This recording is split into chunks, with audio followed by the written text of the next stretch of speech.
Hello everyone. I hope all are doing good in the COVID situation. Thank you for joining today's webinar. As part of the webinar series on ANSD, we are starting the first speech today by Dr. Ajit Kumar from AISH. He's a professor in Department of Audiology in AISH, Mysore, India. His research interests include auditory physiology and diagnostic audiology, and he's serving as an editorial member and reviewer of several international reputed journals. And most of us know him, so I will not waste my time introducing him. You all know better. So let's go ahead. Dr. Ajit, you can take over. Thank you. Good afternoon, or good evening, wherever you are. Hope all of you are keeping safe. Welcome to this wonderful webinar series on auditory neuropathy spectrum disorder. I think all of us owe a lot to the Dr. Imran and Srividya and the team for putting up such a wonderful show. They've been able to manage to get who's who in auditory neuropathy on this board. I think in coming weeks we'll have wonderful talks and from people who in fact were the first among who invented or at least gave the term auditory neuropathy. This is first in this webinar series, as an introduction to the auditory neuropathy spectrum disorder. My major aim in this presentation is to get everybody on the same page. As all of you know, our audience are very wide, like starting from students to academicians to clinicians to experts and research working specifically in this area. So in the future talks, we want everyone to be on a same page so that everyone can gain maximum from the experts. So in that sense, the first talk, the introduction, I'll start with the basic physiology that is necessary to understand this particular disorder, that's auditory neuropathy, with respect to cochlear physiology and with respect to neural physiology. Then move on to some basic aspects of these disorders, the diagnosis of these disorders, various terminologies that are used in these disorders, and variety of causes that can cause this disorder, and then slightly touch upon research that has been done in our lab regarding auditory neuropathy spectrum disorder. So first we'll just see the basic cochlear or the neural mechanisms that is responsible for hearing, which are relevant in understanding auditory neuropathy spectrum disorder. So as all of us know, the airborne sound, just a second, as the airborne sound enters the ear through the external auditory meatus and puts the tympanic membrane into the vibrations. The vibrations of the tympanic membrane puts the three small bones in the middle ear, the malleus, incus, and stapes, to alternate motions. The stapes, the smallest bone, moves like a piston in and out of of the sensory organ cochlea, and it moves the fluid inside the cochlea, or it causes pressure inside the fluid of the cochlea. The cochlea is divided into three portions: the scala vestibuli, scala tympani, and the scala media. The scala media, the middle portion, separates between scala vestibuli with the help of a thin membrane called resonance membrane. The scala tympani is separated from scala media via another membrane called basilar membrane. The basilar membrane is a center stage for most of the things that happens in the ear or in the cochlea. That houses, or that is a stage for the sensory cells which are responsible for hearing. In humans and in most of the mammalian species, the hearing is accomplished by a specific type of sensory cells called hair cells. Hair cells are readily distinguishable from many other cells within the cochlea by virtue of their tiny stereocilia, which are present at the top of the hair cells. Now, when the stapes moves in and out, that creates a wave or the pressure disturbances in the scala vestibuli that gets transferred into the scala media. Now, the basilar membrane has different gradations and different stiffness. It is more stiffer at the basal end and it's smaller at the basal end, whereas it becomes more compliant and longer at the apical end. So, because of this reason, the different frequencies will have different peaks along the length of the basilar membrane. So, when the stapes moves inside, that creates a pressure wave. We call that as a traveling wave. It's called as a traveling wave primarily because it travels from base of the cochlea to the apical region of the cochlea. It moves from base of the cochlea to the apical region of the cochlea as a pressure wave. This traveling wave will have peak at different portions along the length of the cochlea depending on the frequency of the incoming sound. Higher the frequency, the peak typically happens in the basal portion of the cochlea. Lower the frequency, the peak happens in the apical portions of the cochlea. So in this way, the basilar membrane functions like a real-time frequency analyzer in which it separates incoming signal into different frequency bands or the different frequency components so that the auditory nerve which is connected to these cells can carry the information of these frequencies separately to the higher centers where that could be integrated and the sound can be made or whatever we hear can be made a sense of it. The sensory cells or the hair cells are of two types, the inner hair cells or the other one is the outer hair cells. Typically the hearing happens through inner hair cells. The inner and outer is with respect to a central axis in the cochlea called modulus. The cells which are closer to this modulus are called inner hair cells. The cells which are slightly away from the modulus are called outer hair cells. The pressure wave which comes in the scala vestibuli is transferred into the scala media. Then it gets transferred onto a gelatinous cartilaginous membrane called tectorial membrane. And the interesting thing is the stereocilia of the outer hair cells are attached to the tectorial membrane, whereas the stereocilia of the inner hair cells are not attached to the tectorial membrane. I'll come to the significance of this slightly later. Now, when the pressure wave falls on these stereocilias, the stereocilias will shear or move. They move along with the pressure wave.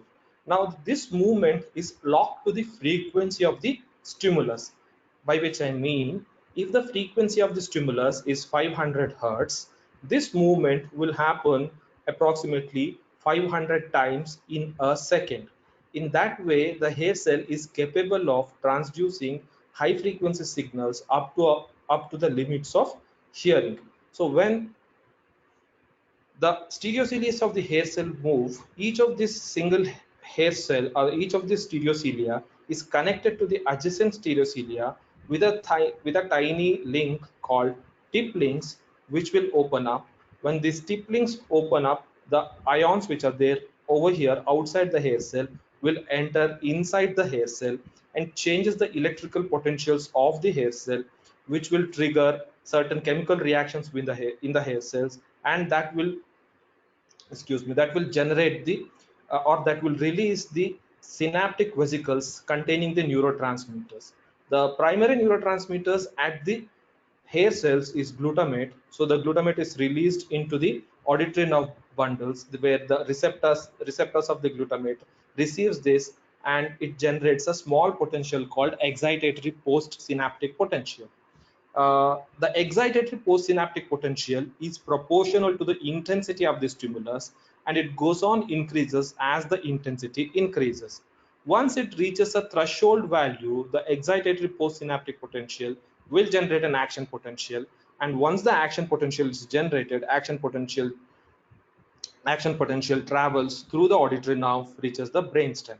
The excitatory postsynaptic potential is proportional to the intensity of the stimulus, whereas action potential is not.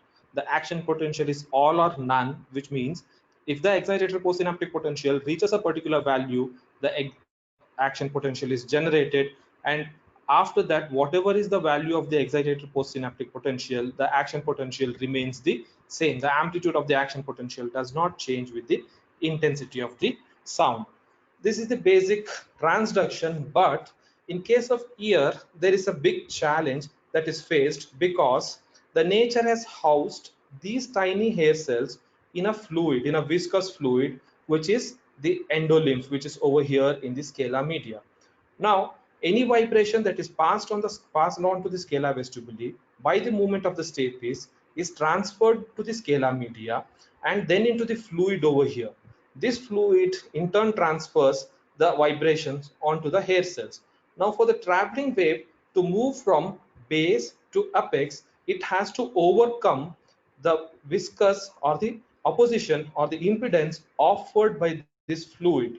It can't easily move because the fluid will oppose the traveling wave, and the traveling wave will die very quickly, or the amplitude of the traveling wave will be greatly reduced because it is like moving a rope in the water.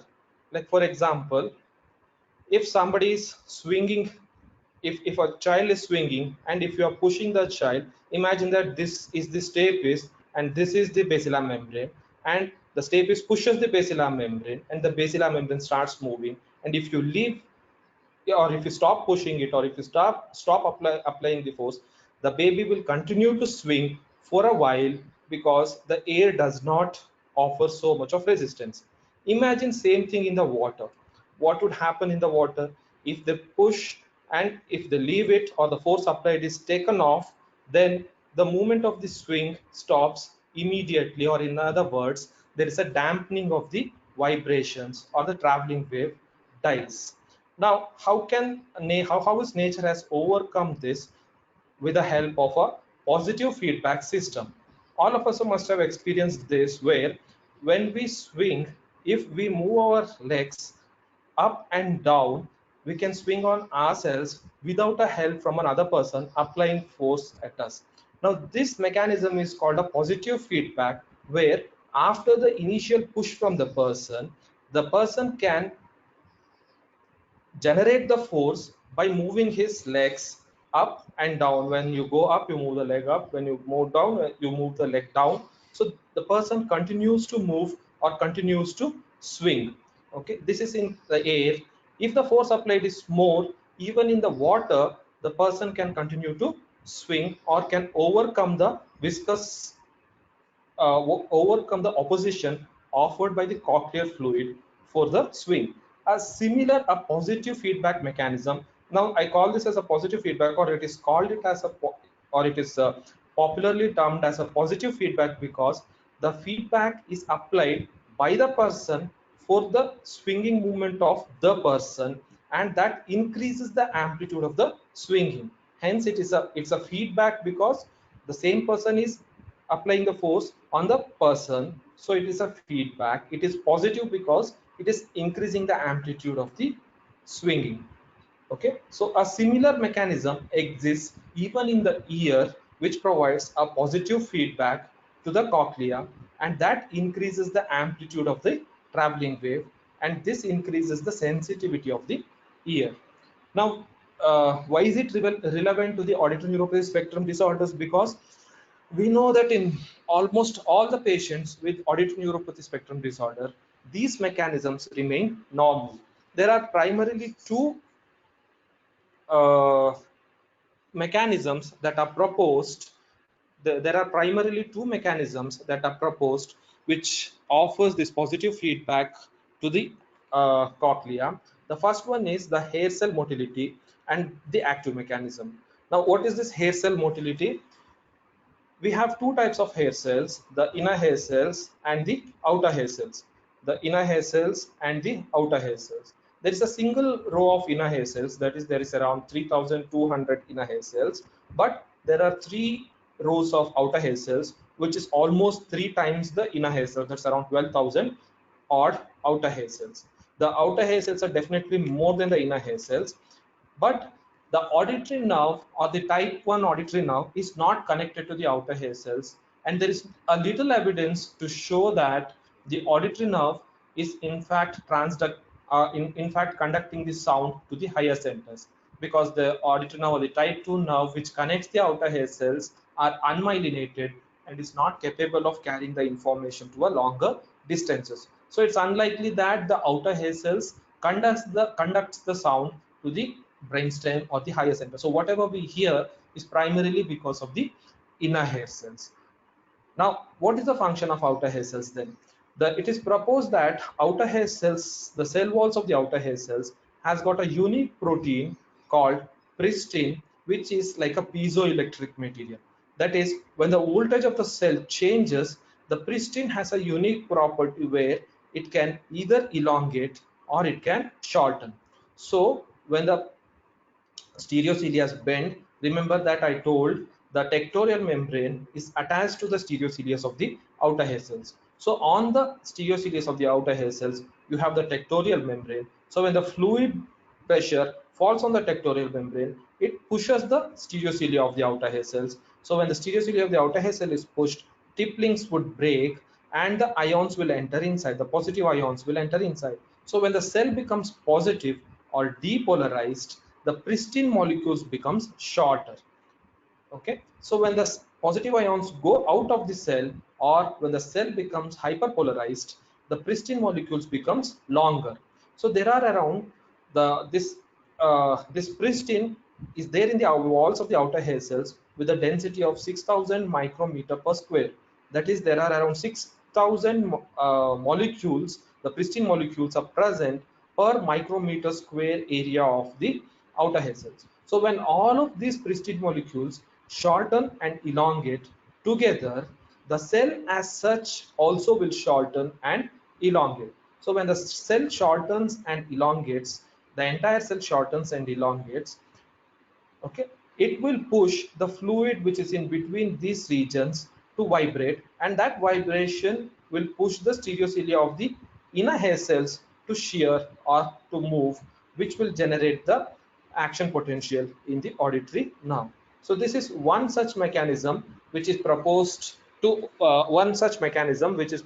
a positive feedback mechanism, which would overcome the viscous opposition offered by the fluids of the cochlea. Now, why is it positive?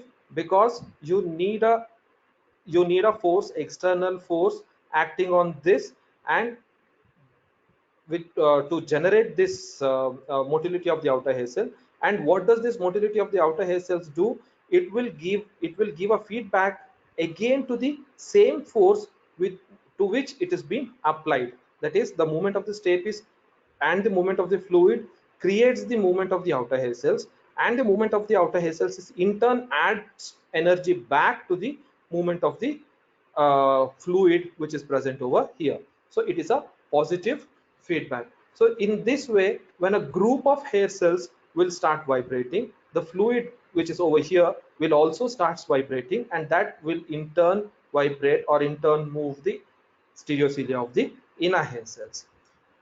Another mechanism which is proposed to be important for overcoming the viscous fluid opposition offered by the viscous fluid is the hair bundle motility. Now, both of these are called to be are supposedly the positive feedback mechanism, and both of these have a similar functions. When it was earlier proposed, there was an argument between whether the first one works or the second one, that is the hair cell motility or the hair cell motility or the hair bundle motility. The hair cell motility means the movement of the entire hair cell, and people have able to isolate the protein pristin, and they have shown that in genetically, when a pristin is knocked out in mice, the movement of the outer hair cells can be reduced. When the movement of, and in fact, when the movement of the outer hair cells are reduced, the mice have developed moderate to moderately severe hearing loss. So there are plenty of research evidences to show that the uh, the outer hair cell motility exists in most of the mammalian species, and that is responsible for the active mechanism. Around the same time, a second mechanism, the hair bundle motility, was also proposed, and this gained this was very popular in avians or in birds and in the non-vertebrate and in the vertebrates. This mechanism was initially put forth by Hutzberg. I just took a video of himself explaining it, how this hair bundle motility works. I I'll just try to play.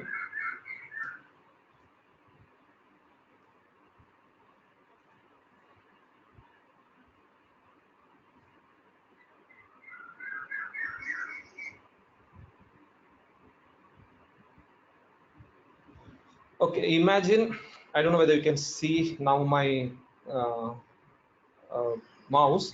This is as a one hair bundle. This is as an another hair bundle. This has a tip link. Okay, this is an elastic band. This is the one hair bundle. That's an another hair bundle. This has the elastic band, and elastic band which acts like a tip link. Okay,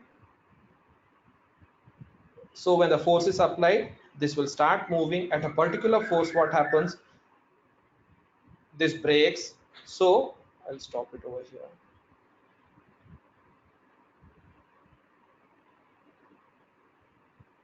So at a particular force, the ion channels will open. So at this point, he says that because its ion channels are open like this, the tip links will become loose or less compliant compared to earlier. Earlier tip links were tight when the hair bundles were like this over here, but now the tip, because the ion channels are open, the distance between the ion channel and the next hair bundle reduces, so that reduces the stiffness or it makes the tip links more compliant. And if the force offered is and if the force offered keeps continuing, then again the tip links will become, I don't know whether you noticed or not, so again the tip links will become, wait again, so again the tip links will become tighter or more compliant. Okay, now the if you take the ratio between force applied versus displacement at this specific point where the tip links will become loose, and from again when they become tight would be non-linear, or that would be something like this. The linear is where when the force applied is directly proportional to the displacement of the stereocilia.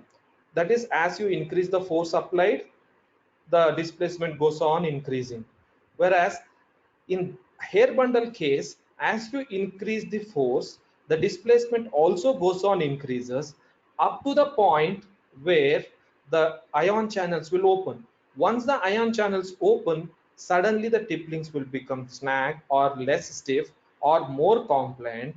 Okay, then this reverses, then it again increases after a while when the tip links again become more stiff. Now this point is a nonlinear region, and this is called in electrical term a HOPF bifurcation. That is, this is a point in an oscillator where the oscillators are highly unstable. You might have the hearing aids itself. If you take the receiver of the hearing aid to close to the microphone, at a particular point we start to get a feedback because the oscillator becomes unstable.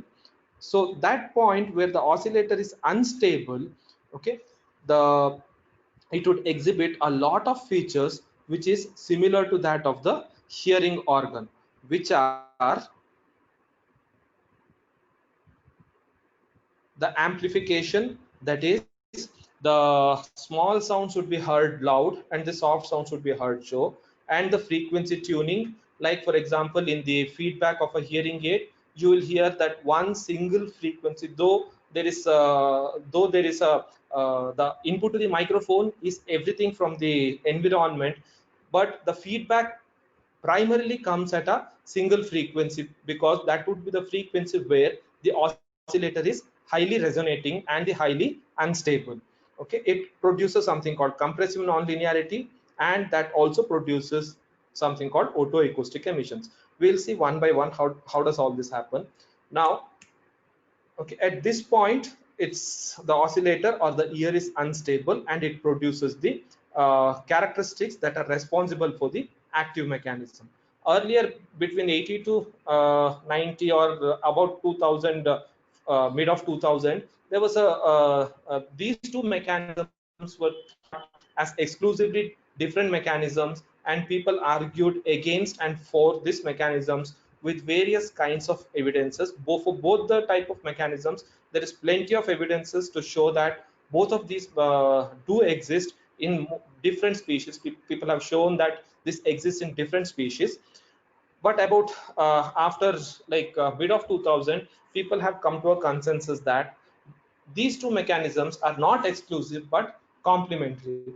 That is, both of, at least in humans and in the mammals of higher order, both of these mechanisms coexist. The hair bundle based mechanisms, that is, this one is able to vibrate at very high speed. So they have shown that this the movement of the pristine and the movement of the outer hair cells are capable of generating the force at the frequencies which are the upper boundaries of the hearing. So at higher frequencies, people say that the pristine based or the hair cell based active mechanism plays an important role, and in the lower frequencies, this hair bundle or the stereocilia based non-linearities plays an important role in the active mechanism. And these two are complementary, and these two adds up together to make the ear more sensitive. That is this that is we can hear the softer sounds because the positive feedback is added to the traveling wave either through the hair bundle based mechanism or through the hair cell based motility. So that if these two are absent or not present, then the sensitivity would decrease. The blue curve over here shows the response of the dead cochlea, and the red curve over here shows the responses in the live cochlea. So the live cochlea can detect much more sensitive to the, sorry, not detect, is sensitive to the much smaller intensities compared to the dead.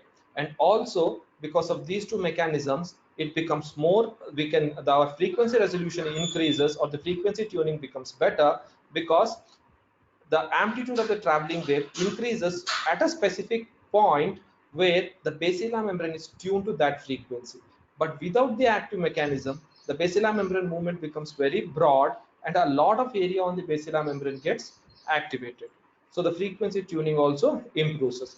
More importantly, this also brings about another interesting characteristic called compressive nonlinearity, where all of these mechanisms add more and more energy to the basilar membrane at lower intensities. But as the intensity increases, these mechanisms add lesser and lesser energy to the basilar membrane. So the gain or the sensitivity enhancement because of the active mechanism is larger at the lower intensities, and it goes on decreasing at the higher intensities. So because of this, it results in something called compressive non-linearity, where the uh, the ear acts like a compression amplifier. The gain provided by the active mechanism is more at the low intensities, and the gain provided by the active mechanism is less at the higher intensities. And it also generates the autoacoustic emission. Now, the autoacoustic emissions are the byproducts of all these three things put together. Because of ear has this active mechanism, the autoacoustic emissions are generated. The autoacoustic emissions are not essential for hearing, but they are just the byproducts. Now, when this cochlear amplifier enhances the movement of the basilar membrane, and basilar membrane peaks at a particular point, in this region, the vibrations of the outer hair cells and the fluid is so much that instead of going ahead, some of the energy would be reflected back, that travels through the stapes and comes on the tympanic membrane. Tympanic membrane acts like a loudspeaker, and we can pick up in the ear canal as the autoacoustic emission. So presence of autoacoustic emission tells us that the active mechanism is normal and the person might probably hear. But for the hearing, the autoacoustic emissions are not essential. So it's like a transformer noise. Like, for a transformer, an electrical transformer to work, you don't require that to be producing noise, but the noise will tell you that the transformer is functioning. The autoacoustic emission is also something similar. Now all these four mechanisms happens because of a single entity called cochlear amplifier, which is primarily because of either the hair cell motility or the hair bundle motility. It is believed that hair bundle motility plays an important role in the low frequency active hearing, whereas the hair cell based motility plays an important role in the high frequency active hearing. Now, till this part, everything in individuals with auditory neuropathy spectrum disorder is assumed to be normal. Most of our other clients, whether they are presbycusis or the noise in the conventional clients, the noise in conventional sensory neural hearing loss clients, most of them will have issues with these mechanisms. Most of them will have issues with the cochlear amplifier or the active mechanisms of hearing. So most of our devices were made to overcome these kind of problems. For example, almost all the hearing aids have a compression circuit to overcome the loss of compressive nonlinearity seen in individuals with the presbycusis or a noise induced hearing loss, because most of them have a problem with this active mechanism. Or most of the all the hearing aids are also in amplifying devices because the loss of the outer hair cells or the loss of the active mechanism puts down the gain and the person's thresholds reduces or the sensitivity reduces, so the amplification is necessary. So the conventional hearing aids are aimed to aim to restore these lost functions, and these functions are lost because of loss of active mechanism. Whereas in this particular disorder, the auditory neuropathy disorder, these functions are normal, and hence restoring again with another device outside is of a little help in these patients. I hope till this point it was clear. This I thought this information would be essential because probably in the future lectures you will hear a lot of time the terms like cochlear amplifier, the positive feedback, the autoacoustic emission, the active mechanism, because the most of the research has also on auditory neuropathy has focused on these aspects. I thought this would be a good basis to start with. Once the inner hair cell stereocilias are activated, the ions, the positive ions will enter into the inner hair cells. These inner hair cells have got a specific type of a synapse or specific type of a structure called a ribbon synapse. Now this ribbon synapse, the speciality of this ribbon synapse is it has got any synapse will release the neurotransmitter to the nerve endings. Now the release of the neurotransmitter to the nerve is generally a mechanical phenomena. That is, the neurotransmitter should get activated, they should pass through the plasma membrane, they should go through a tiny gap between the nerve and the sensory cells called synaptic cleft. Then it will be uptaken by the synaptic receptors over here. Then the further the postsynaptic excitatory potential and the action potentials will generate. Now this would take a lot of time, or at least in terms of auditory events, we should be able to hear the events that are separate even in terms of microseconds, because the localization requires that kind of a precision. So the conventional way of transmitting the signal from the sensory cells to the auditory nerve would take a longer refractory periods or a longer time, and our temporal resolution might not have been so good as it might the our temporal resolution may not be as good as what it is now if these ribbon synapses were not present. Now these ribbon synapses, unlike conventional synapses, what they have an oval or an elliptical structure to which all the synaptic vesicles containing the neurotransmitters are attached. Now these blue ones what you are seeing are all the neurotransmitters, and the neurotransmitters in the auditory system, the auditory efferent system, is the glutamate. So all these are the glutamate synaptic vesicles that contains the glutamate. So when there is a positive ions enter over here, the positive ions will activate the calcium channels, and through these calcium channels, these synaptic vesicles passes through, goes to the synaptic cleft, and is uptaken by the, or it is absorbed by these receptors that are present in the dendrites of the spiral ganglion neurons. Now as soon as some of the synaptic vesicles are released, there are other synaptic vesicles which are freely flowing in the inner hair cells will come and attach to these things, so that there is no time loss and the synaptic vesicles are ready to be released again when there is a stimulation. So for example, when I give 500 hertz, this motion will happen 500 times a second. The ions will enter in and out 500 times a second. These synaptic vesicles will be released into the neuron 500 times a second without a delay.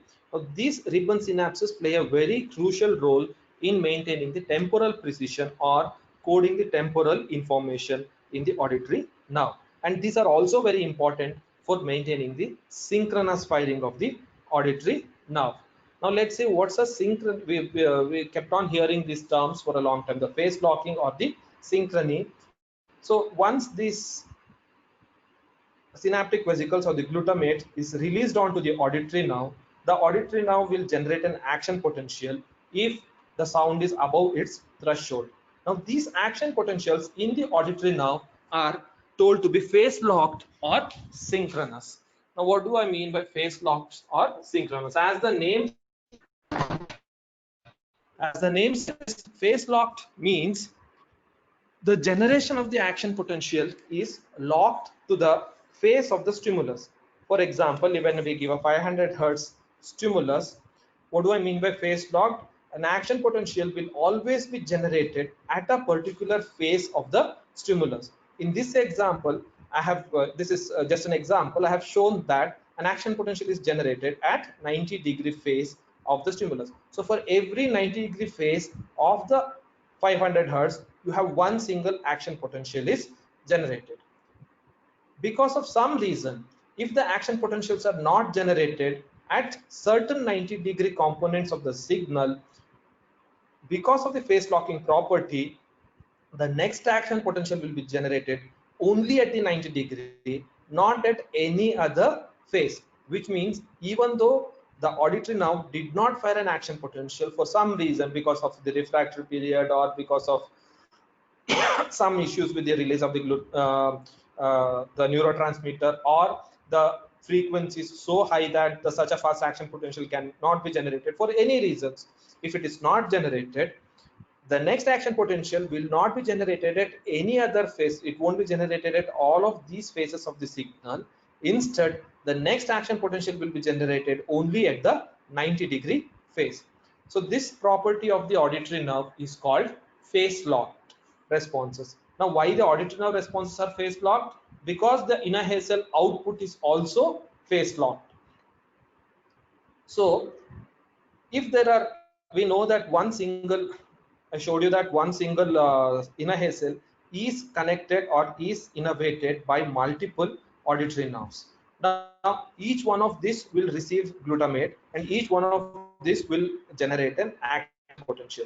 So in this example, let's see three nerve bundles connected to a single hair cell. If they are generating action potential, this is the nerve bundle 1, this is the nerve bundle 2, this is the nerve bundle 3. Now you see that each of these nerve fibers are generating action potentials at different points in times, but all the three are phase locked to the 90-degree phase, which means this will generate, each one of this will generate only at the 90-degree.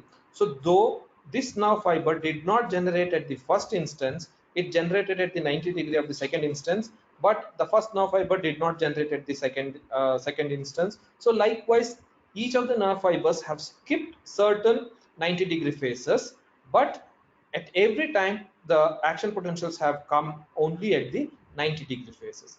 Now if these action potentials are added to get a compound action potential, because these are happening at the same time points, this gets added, the amplitude get doubled, okay, and this phenomena is called synchronous. So phase locking and synchrony is a related terms. Phase locking generally we refer when we mean a one particular nerve fiber where it is locked to a one particular phase. Synchrony we refer when multiple neurons are locked to the same phase and generating action potential at the same time. Now to generate an action potential, you don't need a synchrony or you don't need a phase locking. But to generate a compound action potential, that is this, you need phase locking and synchrony. which means if I keep a needle electrode in a one auditory nerve, even without phase locking or without synchrony, we will be able to pick up the action potential. But if I want a compound action potential, which is an output of many neurons, then these action potentials should be phase locked, and because of the by the virtue of the phase locking, they will also be synchrony. Then only that generates a compound action potential. So in this particular disorder, the auditory neuropathy spectrum disorder, the presumed issue is this phase blocking and the synchrony. The individuals will have certain issues in generating the action potential which are phase locked, or the auditory nerve action potentials are not synchrony. So what are the requisites or the prerequisites to generate a phase locked or a synchronous auditory nerve firing? So we know that each inner hair cell has got many efferent fibers. Now, synchrony means all these efferent fibers should be able to generate action potential at the same time. For this purpose, the depolarization, that is, the movement of the stereocilia, should happen simultaneously, and the depolarization, the entry of the positive ions, should come simultaneously within the inner hair cells. If there is a jitter, or if there is some issues with this, then that is, if the positive ions are not entering simultaneously, it opens and stops for a while, or if the tipplings are not completely opening, okay, then the depolarization doesn't happen in a phase locked manner to the stimulus. The once the depolarization happens, it will activate the calcium channels, and that will activate up the glutamate containing vesicles, that is this glutamate containing vesicles, and approximately 60 such glutamate containing vesicles are released from each synaptic sites. Now this need to happen simultaneously to generate an phase locked action potential. The next one, the released glutamate opens the postsynaptic receptor, and the excitatory postsynaptic potential is generated. So the released glutamate is received by this, and this should generate an excitatory postsynaptic potential, which, if it crosses threshold, will become an action potential. Now, if the excitatory postsynaptic potential, if it is not phase locked to the stimulus, or the release of the glutamate, if that is not phase locked to the stimulus, the action potentials will not be phase locked to the stimulus. So all of this, including the generation of the action potential in the auditory nerve, are the requisites for a phase locked or a synchronous firing of the auditory action potential. So issues with any of these things will cause dyssynchrony in the dyssynchrony in the generation of the action potential, or loss of phase locking in the generation of the action potential of the auditory nerve, and will result in a clinical picture which is similar to that of the auditory dyssynchrony. Hope it's clear till now. So after seeing how do we hear the cochlear and the neural mechanism, let's come on to what is auditory neuropathy. The auditory neuropathy is relatively a new terminology. That relatively, I mean, it's like 25 years old, but it existed even earlier. There were many articles talking about, like for example, this one in 1980 by Worthington et al., showing that a quantifiable hearing and no ABR, a paradox or an error. That is, in most of the time, even I remember that when we were taught, we was told that the ABR sensitivity is up to 96 to 98%. That is, a 2%, 2 to 4% of individuals with normal hearing can still have an absent ABR. These are the reports by these authors who showed that the people who had a mild hearing loss had almost no ABR detectable. These are all could be the cases of auditory dyssynchrony or auditory neuropathy not detected in those times. Cross in 1984 reported reported about 34 such individuals where the hearing loss and the ABR findings did not match up. You can see the ABR tracings of those ABR tracings in this article. You can clearly see the presence of cochlear microphonics over here. However, I think in those times those were not analyzed. This shows that the cochlear microphonics are present, and maybe that the ABR was done only for one polarity and the polarity reversals were not done, and when it is done for the one polarity, it's generally difficult to detect cochlear microphonics. But at least in these things you can clearly make out that there are certain potentials that are present. And she reported about 37 such cases where the auditory brainstem responses were absent, where with some kind of a quantifiable hearing, or the auditory brainstem responses did not correspond to the pure tone thresholds. Finally, in 1991, Starr et al. Reported a single case where he gave a detailed profiling of audiological test, including the psychophysical test, and showed that these individuals with absent auditory evoke potential or absent auditory brainstem responses primarily showed issues with respect to temporal processing. For the first time, they showed that individuals with no ABR had cochlear microphonics. Later, in the 1996, Starr et al. Reported 11 or 12 cases and coined the term called auditory neuropathy.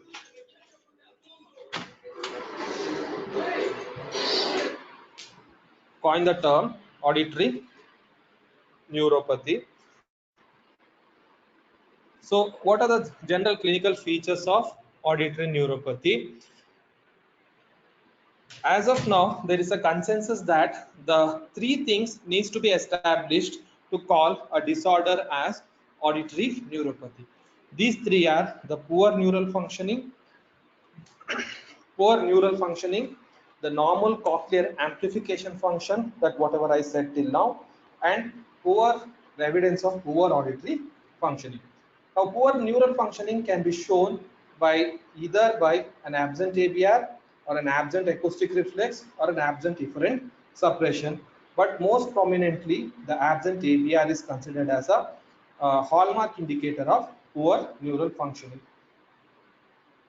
This was the earlier this was the earlier criteria, but later on, as the years went on, people also realized that there are individuals with auditory neuropathy who are not typical, but they are exceptions.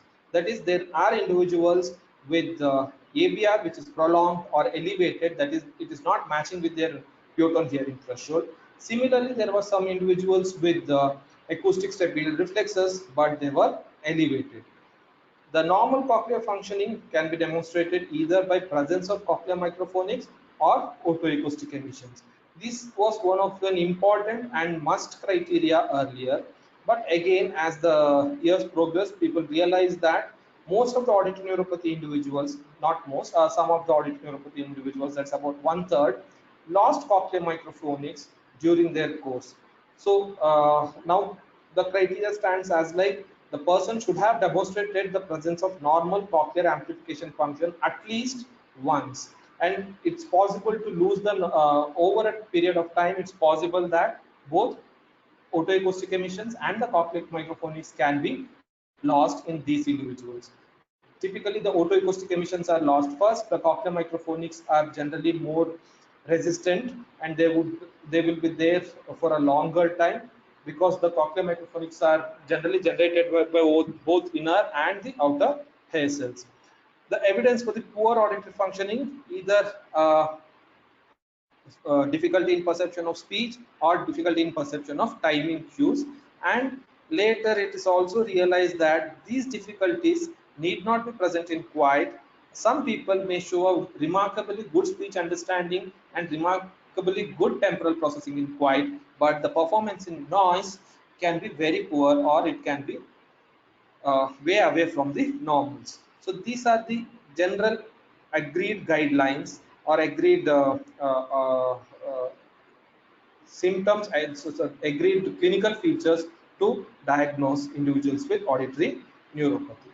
Now, as it was invented in 1996, the different terminologies, or the term was coined in 1996. Different terminologies came into existence. The first terminology, as I said, it was auditory neuropathy, that was picked up by Starr and their colleagues. The Starr is primarily a neurologist, so the term primarily has a neurological look. The term auditory neuropathy suggests that there is something wrong with the nerve, or this is a nerve disorder. Similarly, from India, Dr. Shiv Shankar and colleagues proposed a term primary auditory neuropathy for a disorder, for this kind of a disorder, which puts up this kind of an audiological profile, but have no other neural issues, no other peripheral neural issues. They called it as a primary auditory neuropathy. Now, both of these terms assumes that the origin of the disorder is in the nerve.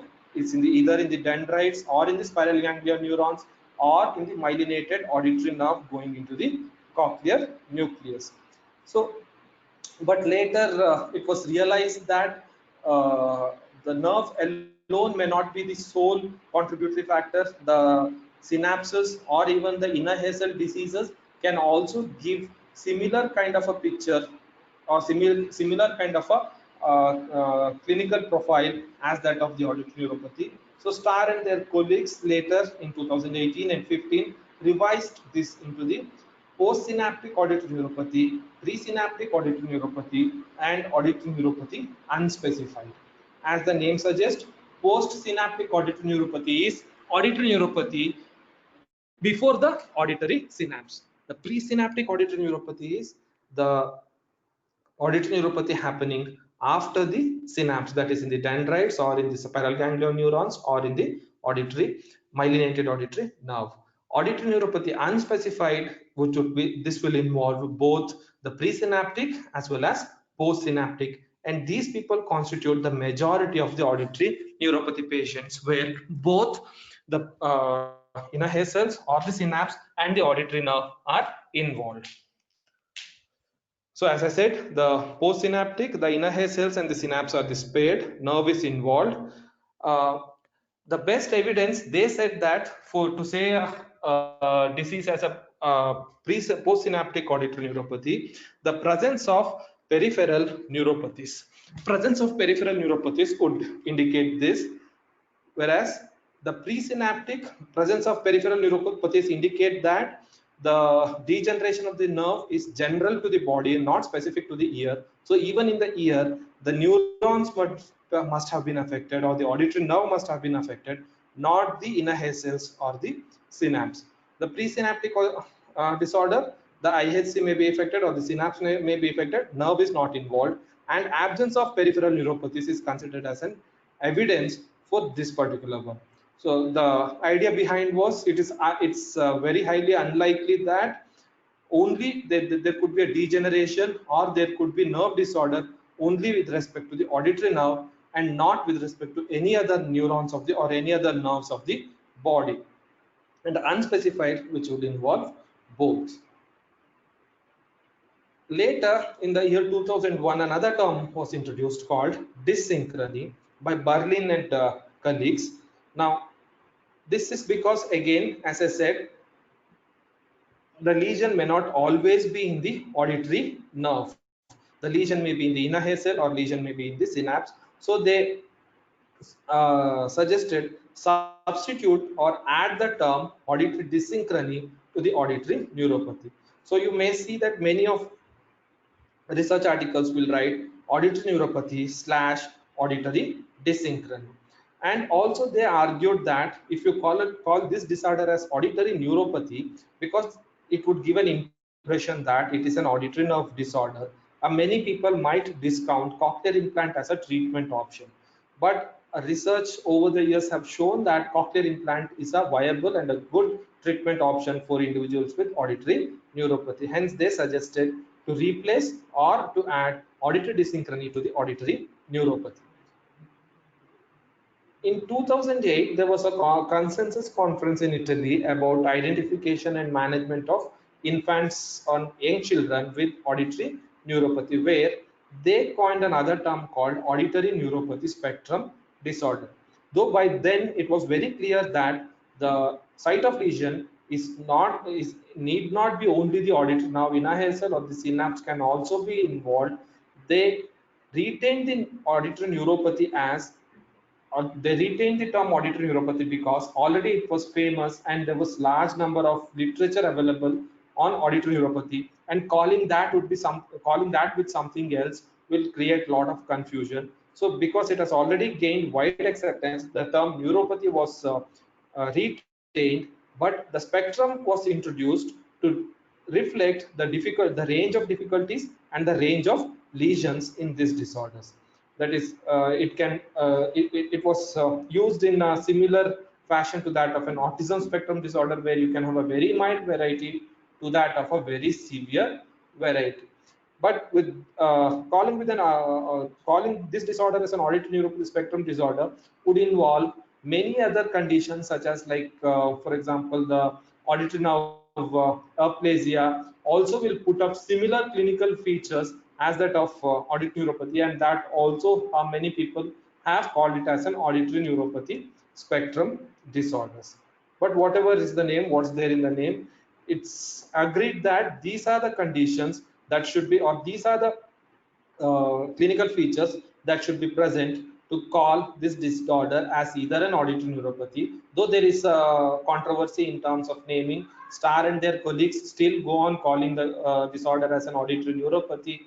Audiologists primarily use auditory dyssynchrony, and of late many of us have started using the term auditory neuropathy spectrum disorder. But the consensus is, in all of these, whatever we call, these are the key clinical features that are present, and these are some exceptions that should be borne in mind while labeling this disorder.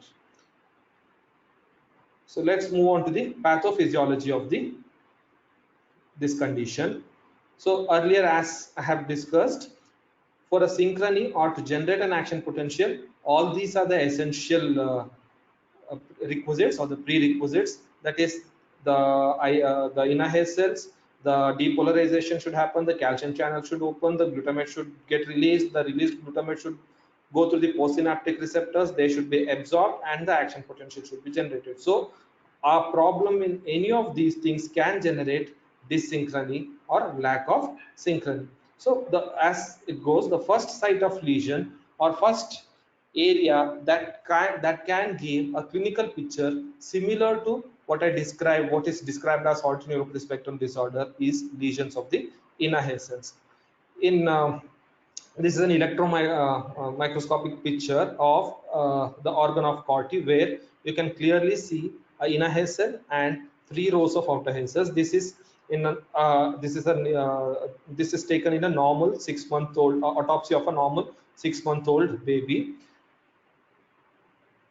This is the autopsy of infants who died premature, and all of them had failed ABR testing. So you can see that in these infants, there is outer hair cells are spared, though at that time only the ABR was done and the OE was not done, because you can clearly see the outer hair cells. Probably OEs would be present, and there is an isolated loss of the inner hair cells. There is an isolated loss of the inner hair cell. So these kind of congenital conditions, which could lead to isolated loss of the outer hair cells. In this case, it was all premature babies who had failed ABR, can cause clinical picture similar to that of the auditory neuropathy spectrum disorder. The disorders of the auditory nerve synapse, auditory nerve ribbon synapse, can also lead to similar picture to that of the auditory neuropathy spectrum disorder.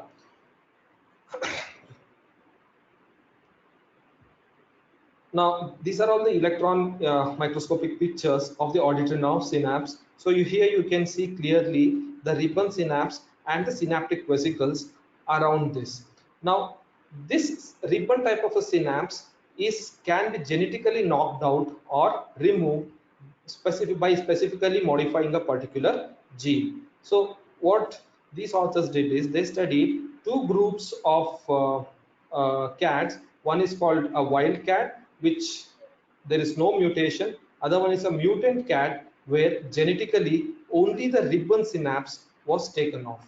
So you can see that in this picture, there is no, this is the mutant cat, this is the wild cat. In the wild cat, you can clearly see a ribbon type of a synapse, whereas in the mutant cat, there is no ribbon synapse. The same thing is shown pictorially over here.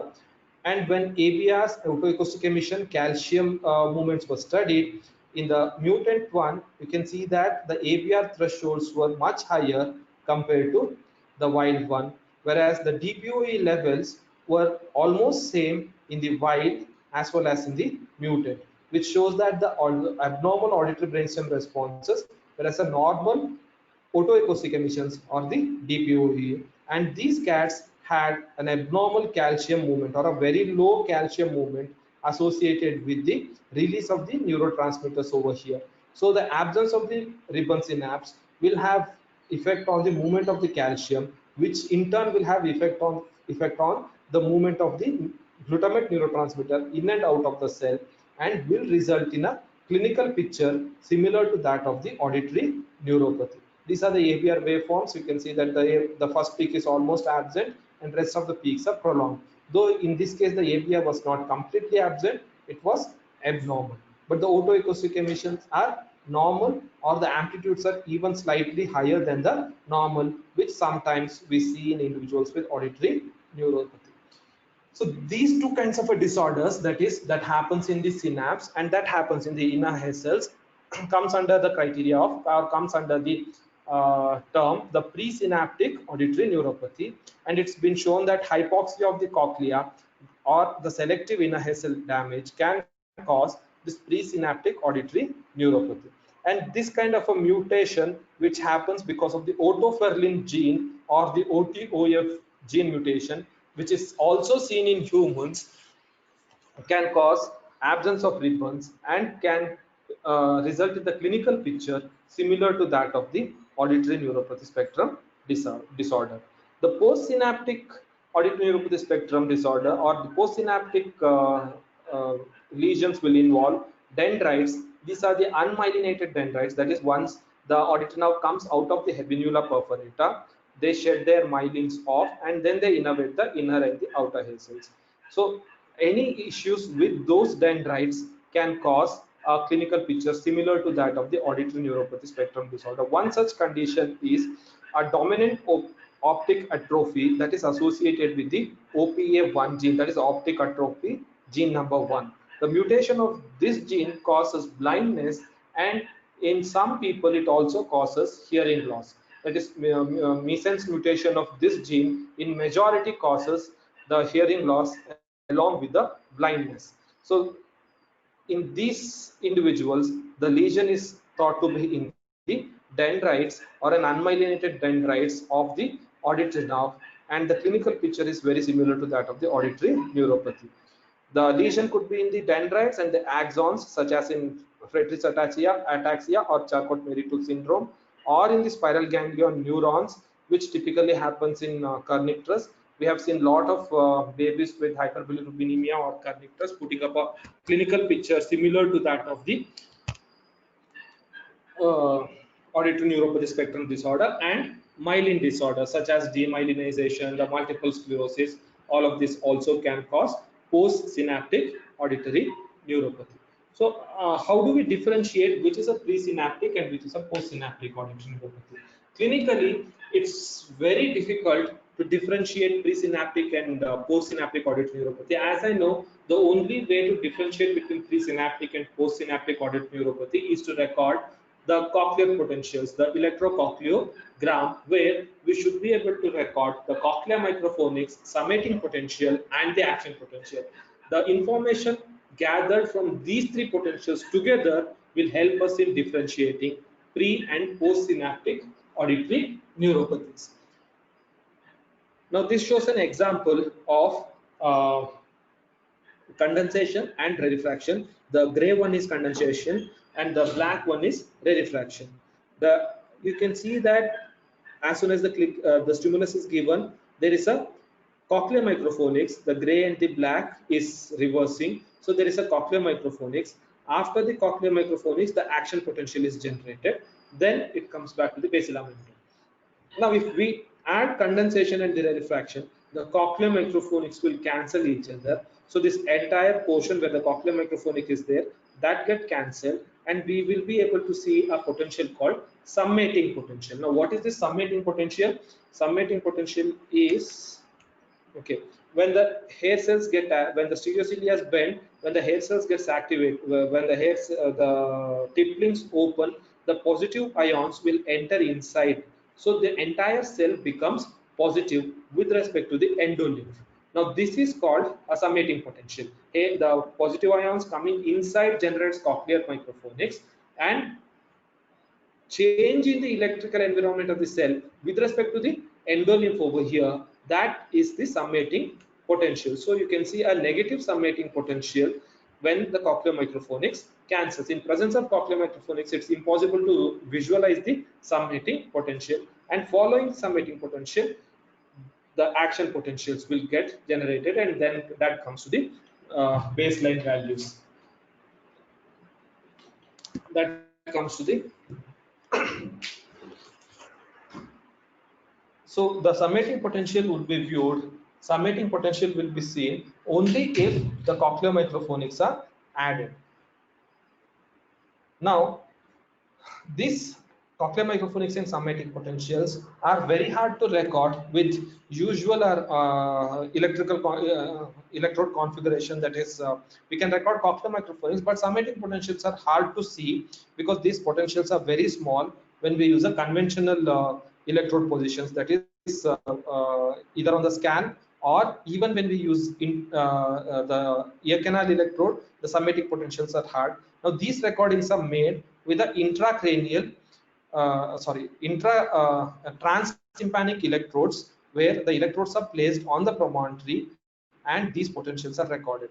Now in certain clinics, uh, uh, they conduct mandatorily this transtympanic recording of the ECOG for the cochlear implantation clinic, for the cochlear implantation candidacy, and this is from them, where in the auditory neuropathy, where they show that the normals, the control subjects, and the auditory neuropathy, individuals with auditory dyssynchrony, both of them had good cochlear microphonics.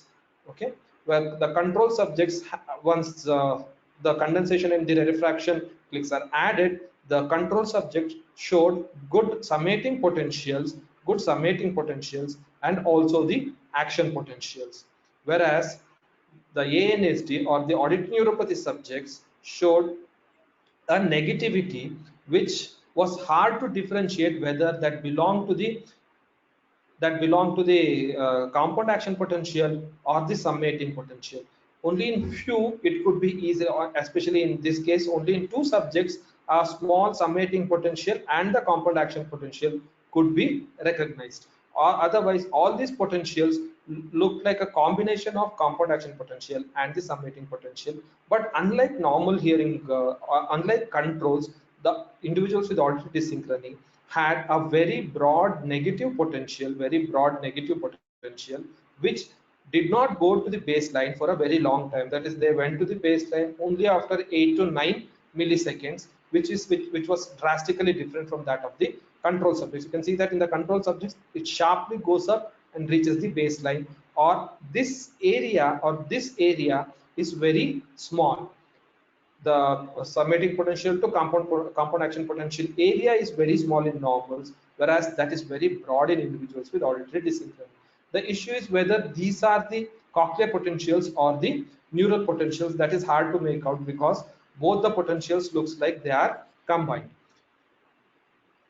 The one way in which these two potentials can be differentiated is via adaptation. The neural potential typically adapt faster, whereas the cochlear potentials don't adapt so faster. So now this shows the ECOG potential generated for the click number 1. Generally in these cases, averages are not necessary because they are doing a transtympanic and the amplitudes are very high, the click number 1 to the click number 11. So you can see that the amplitude of the action potential goes on decreasing as you go from one click to the 11th click because of the adaptation, whereas amplitude of the summating potential also decreases, but not so much compared to that of the action potential. So this is an average of, this is the black one shows for the click 1, the gray one shows for the click 11. So you can see that the action potential is greatly reduced, summating potential is not so much greatly reduced. So if the adaptation happens, generally that is considered as a neural potential. If the adaptation doesn't happen, that is generally considered as a receptor potential or the summating potential. So in these ANSD individuals, what I showed earlier, when they did this, the three groups emerged. One group where the adaptation did not happen, the click 1 and the click 11 had almost same response, which shows that there is no adaptation. Hence, these responses must be presynaptic. Another group where there is an adaptation, another group where there is a severe adaptation. Okay, so this kind of a configuration or this kind of a result shows that the potential observed is a receptor potential, not the neural potential. So the the receptor must be normal, whereas if the potential observed is like this, it shows that it is a dendrite or a spiral ganglion or a myelin sheath may be affected. The receptor is normal. So based on this, this is also another picture which shows cochlear hearing loss. The normal controls can the good summating potential. This is a cochlear hearing loss. The light blue, the black one is the normal hearing, where in both the cases you can see the summating potential, whereas the blue one and in the red one are the auditory neuropathy, where you can see only one negativity and not it's hard to differentiate which is a summatic potential or a compound action potential. But in both in all the auditory neuropathies, we could see a larger negativity, or the negativity lasts for a longer time, and this negativity lasting for a longer time typically shows that it is a potential, it is an excitatory postsynaptic potential, and that's a neural potential. So presence of the neural potential tells that the receptor is normal, and absence of the neural potential tells that the receptor is normal. So based on this, people have tried to differentiate this as a presynaptic versus postsynaptic potential. The presence of summating potential, or ability to identify the summating potential, or the adaptation, not so much of adaptation over a repeated presentation of the same stimulus, shows a normal receptor potential. A normal receptor potential shows a normal inner cells or a synapse, and hence it is a postsynaptic auditory neuropathy. And typically, it's been the presynaptic auditory neuropathy is shown to have almost same outcomes to that of a cochlear hearing loss group when it comes to the cochlear implantation.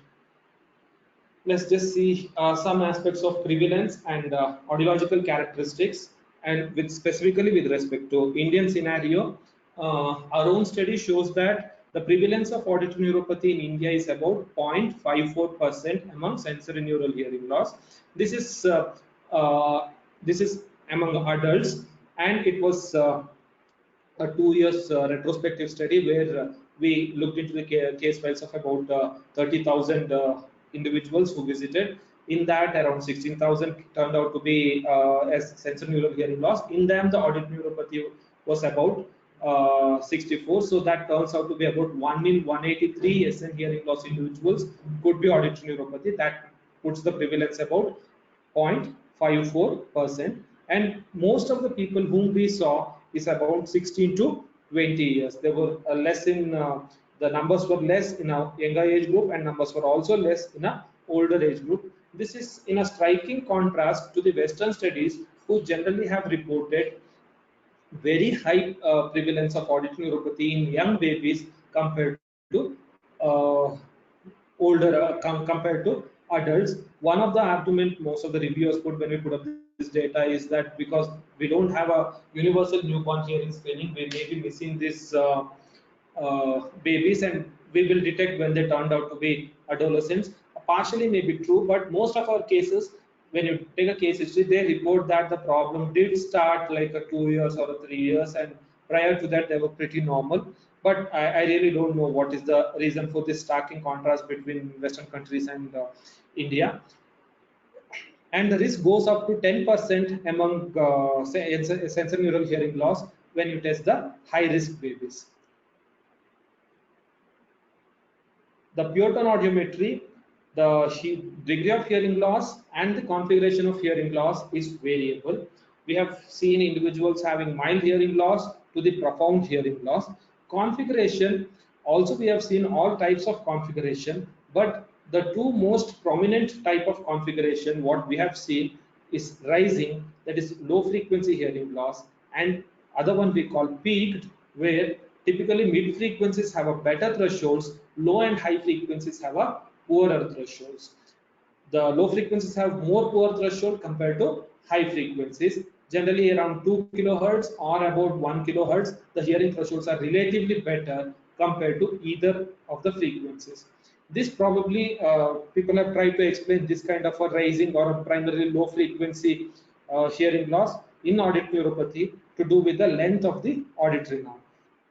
We know that now the low frequencies are coded in the apical region of the cochlea and high frequencies are coded in the basal region of the cochlea.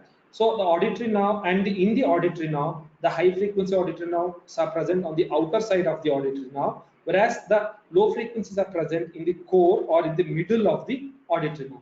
So for low frequency nerve fiber to come from apical region and to go into the middle of the auditory nerve will take a longer route compared to high frequency auditory nerve, which are from the base, has to come only till the outside of the auditory nerve. Because the neural length is longer for low frequency fibers, the any effect like demyelinization or the synaptic transmission issues will be shown more in the low frequency fibers compared to high frequency fibers. The speech audiometry is again variable. Most of the individuals whom we have studied, that is about 60% of the patient that we have seen, had almost nil speech understanding abilities when we tested with the monosyllables in quiet. There are very few individuals who had about 85% of the speech identification, but majority of them were having very low or non-measurable speech identification when the testing is done with the monosyllables. Auditory brainstem responses and acoustic reflexes are typically absent. Now, this is said to be absent primarily because of two factors. One, the variable delay in the auditory neuron, auditory nerve, or the dys-synchrony, and because of the lesser number of the present auditory nerve. So this just shows how a compound action potential, which is similar to the ABR peak 1 or the peak 2, is generated when there are three neurons fires at the same time, as we discussed earlier. The compound action potential increases when all the three neurons have a similar delays. Then also the compound action potential will have a similar amplitude. This is a condition which might happen in like early stages of or acoustic neuroma, where all the peaks are delayed but amplitude might be preserved. When there is a variable delay, that is one peak comes early and other one comes slightly later, the other one comes more early, when we add all of this, the amplitude of the compound action potential decreases. This accompanied with loss of fibers reduces compound action potential to a greatest extent, and this is what probably will cause in the auditory neuropathy spectrum disorder the ABR to be absent. The auditory nerve potential, that is peak 1 and peak 2, and the brainstem potential 3, 4, and 5 is absent because there is a variable delay in the auditory nerve firings, and also there is some loss of the auditory neurons because of this neural disorder. So that will have a profound effect on the compound action potential or the neural potentials, which typically will have a very low amplitudes or reduced. So the autoacoustic emissions are typically present. Autoacoustic emissions are typically present. The cochlear microphonics are also typically present. The other two psychophysical tests which are often done and shown to be abnormal in individuals with auditory neuropathy are the gap detection thresholds and the modulation detection threshold. The gap detection threshold primarily measures the, the amount of gap necessary to detect two stimuli as two separate, or to identify the silence between the two stimulus.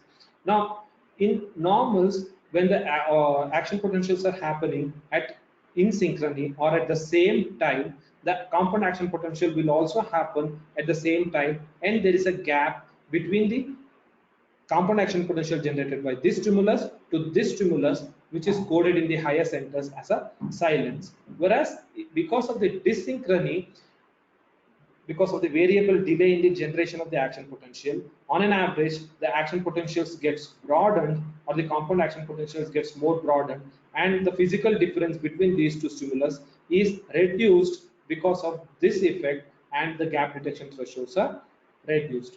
A similar thing can also happen for the detection of the modulation detection thresholds. In case of modulation detection thresholds, the person is asked to detect whether the sound is modulating or not, comparison to a steady state signal. When the signal is steady state, especially when it is noise, the action potentials are happening randomly, and it just detects the presence of the noise. When there is a modulation, the action potentials are generated in synchrony or phase lock to the modulation frequency. So for each modulation, for this modulation frequency, it is synchronized. So because of this, each of the nerve will generate action potential at that frequency, and you will have a compound action potential being generated at that frequency. But in case of auditory synchrony, because of the variable delays, this gets prolonged. Because of the variable delays, the compound action potential seems to be broaden, and because of that, the modulation detection gets affected.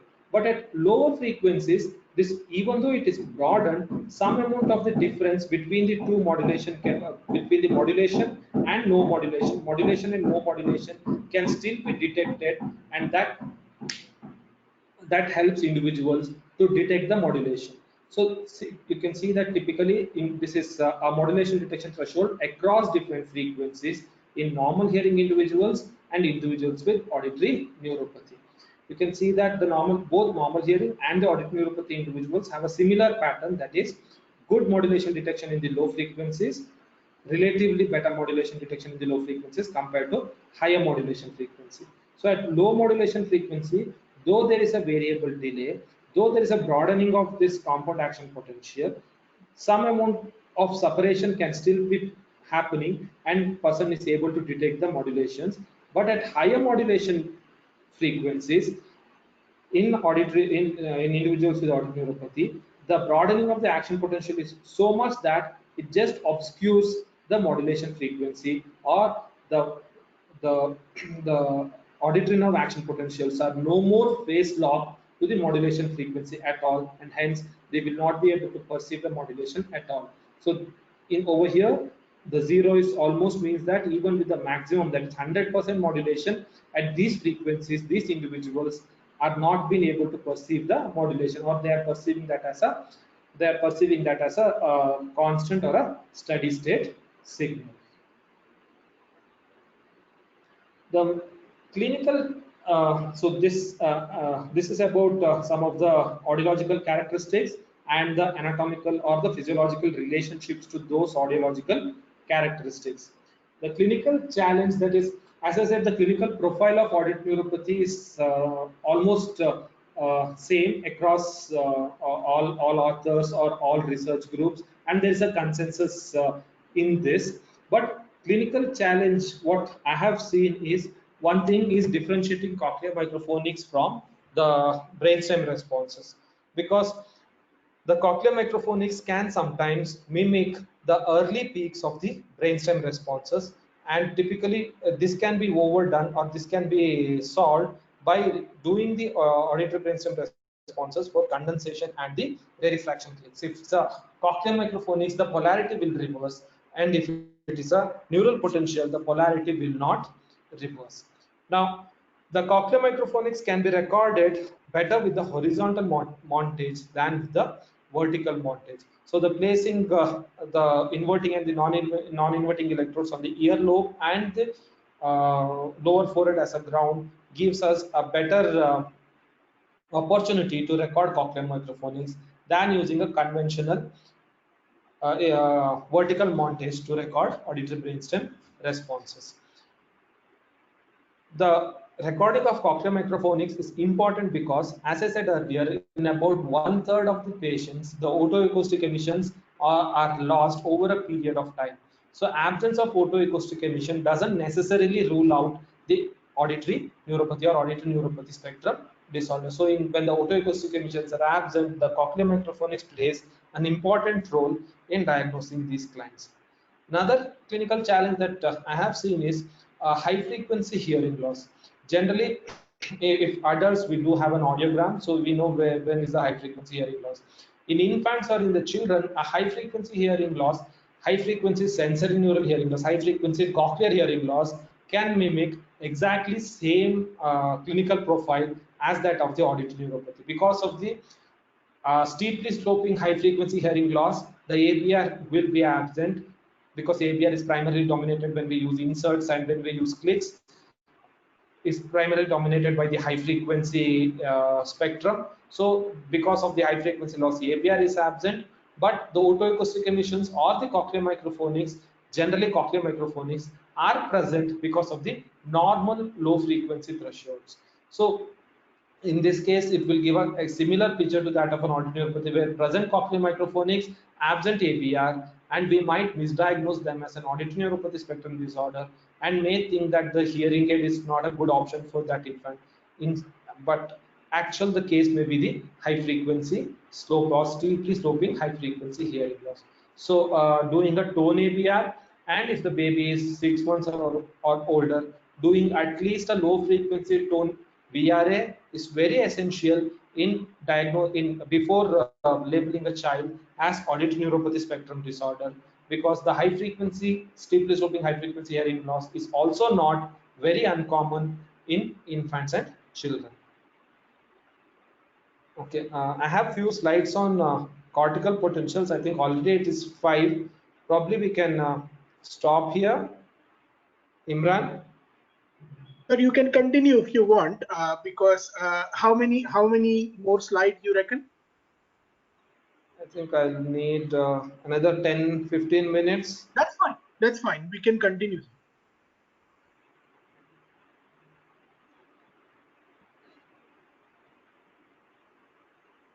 I guess there are only just 4 more slides. I think you can finish it off, Dr. Ajit. All right. Yeah, I'll just go through, hurry through this.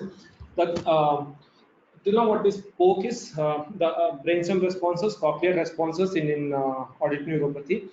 The cortical potentials are typically present in individuals with the auditory neuropathy, primarily because the cortical potentials are low frequency compared to the brainstem potentials, and they don't require so much of synchrony as compared to that of the brainstem potentials.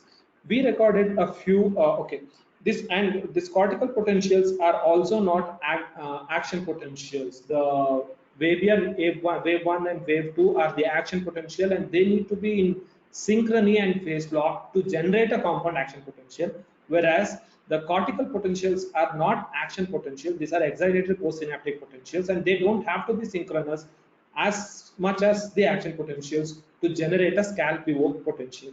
These cortical potentials are generated by pyramidal electrodes, which are there in the upper from layer 3 to above in the cortex. These pyramidal cells will have a, like any neuron has a cell body and its dendrites. When the information comes into these pyramidal cells from a lower system, that is from the medial geniculate body or from the inferior colliculus, the neurotransmitters are released, so the ions will enter inside the pyramidal cells. So when the ions enter inside the pyramidal cells, these dendrites of the pyramidal cells will become positive, hence the surroundings will become negative.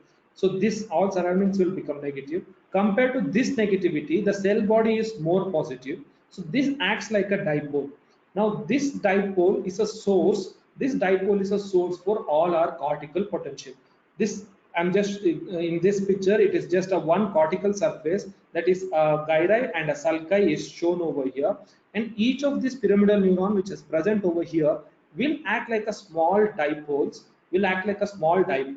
and then generate the cortical potential. Now this is just entering of the potentials, and the action potentials are not at all generated. It's just an excitatory postsynaptic potentials, and presence of whether this generates an action potential or not is immaterial for us to record cortical potentials, because this arrangement itself will create a dipole, and what we are picking on the scalp is this dipole. Like for example, if this cortical surface is over here, and if the all these neurons are oriented in this direction, that is like this, all positives are over here, that is the cell body is over here and all the dendrites are over here, So you have all negatives over here, all positives over here.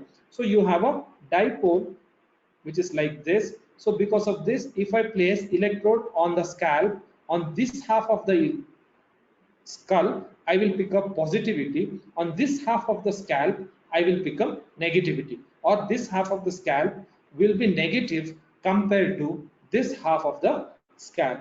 Okay. So because of this reason, cortical potentials are generally present in individuals with auditory neuropathy, though maybe with the lesser amplitude or prolonged latency. We recorded cortical evoked potentials in individuals with auditory neuropathy using a multi-channel recording. In multi-channel recording, unlike single channel, we use multiple electrodes. For example, this is 64 electrodes.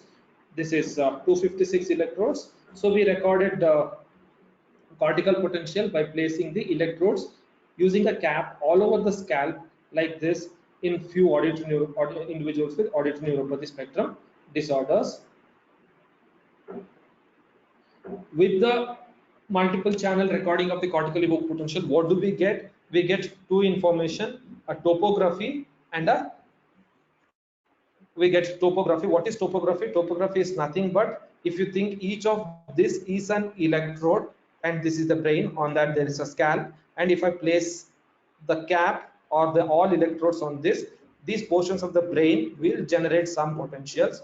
Now these potentials will travel to each of these electrodes. Some electrodes, the dipole is oriented in such a way that at some electrodes the potentials are close and will be of higher amplitude. At some electrode potentials are far or is of a lesser amplitude.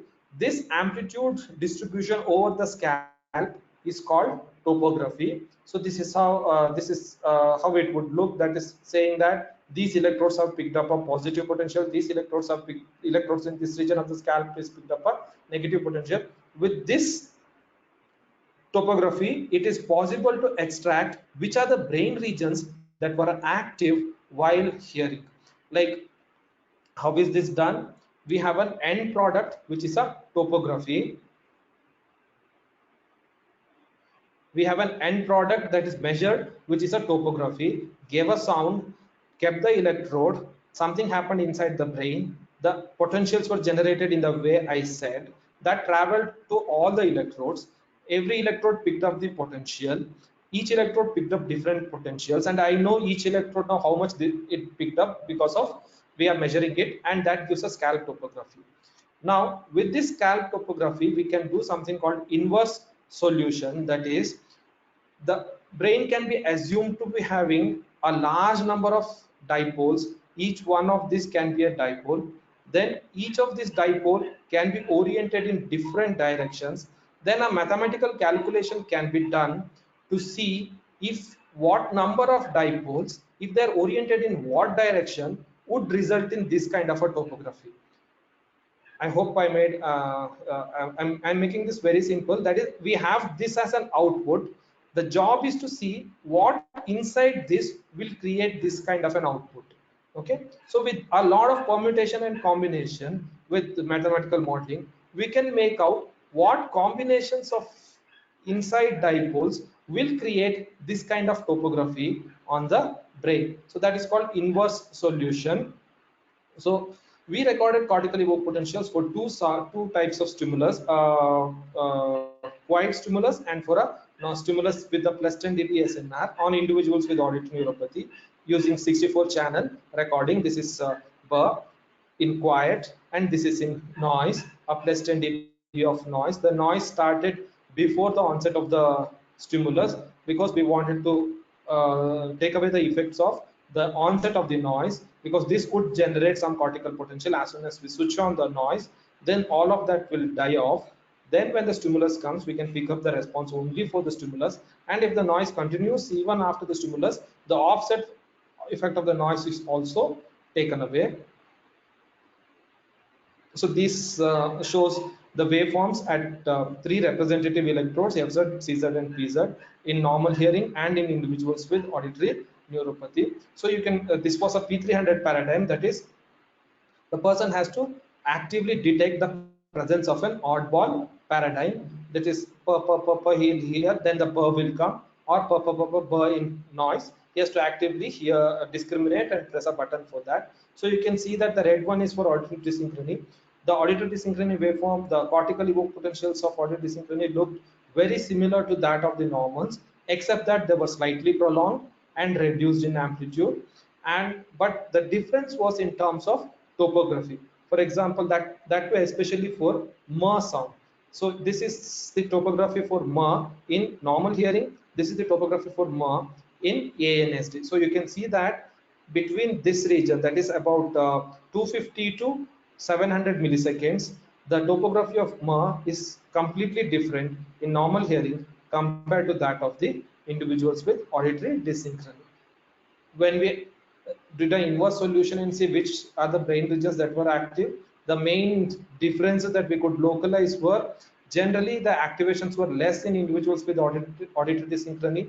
In normal hearing, the activations were, this is at the time point of n1, you can actually calculate the source for each of the time points. So first one, what I'm showing is at this region, at this time point, what is the activation. So more, this is the gyri, or the gyri that you're seeing over here is the superior temporal gyrus, where the axial gyrus is also present.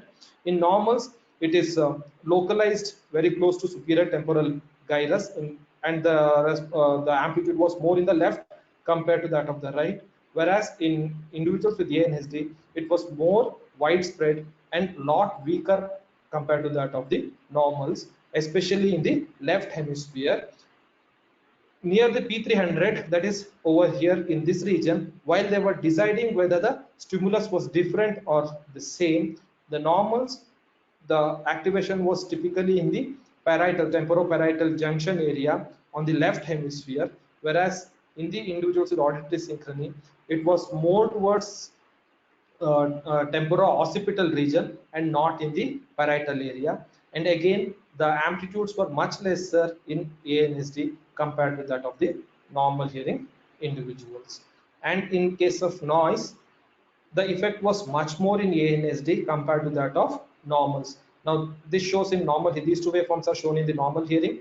This is the P300 generated for the oddball paradigm.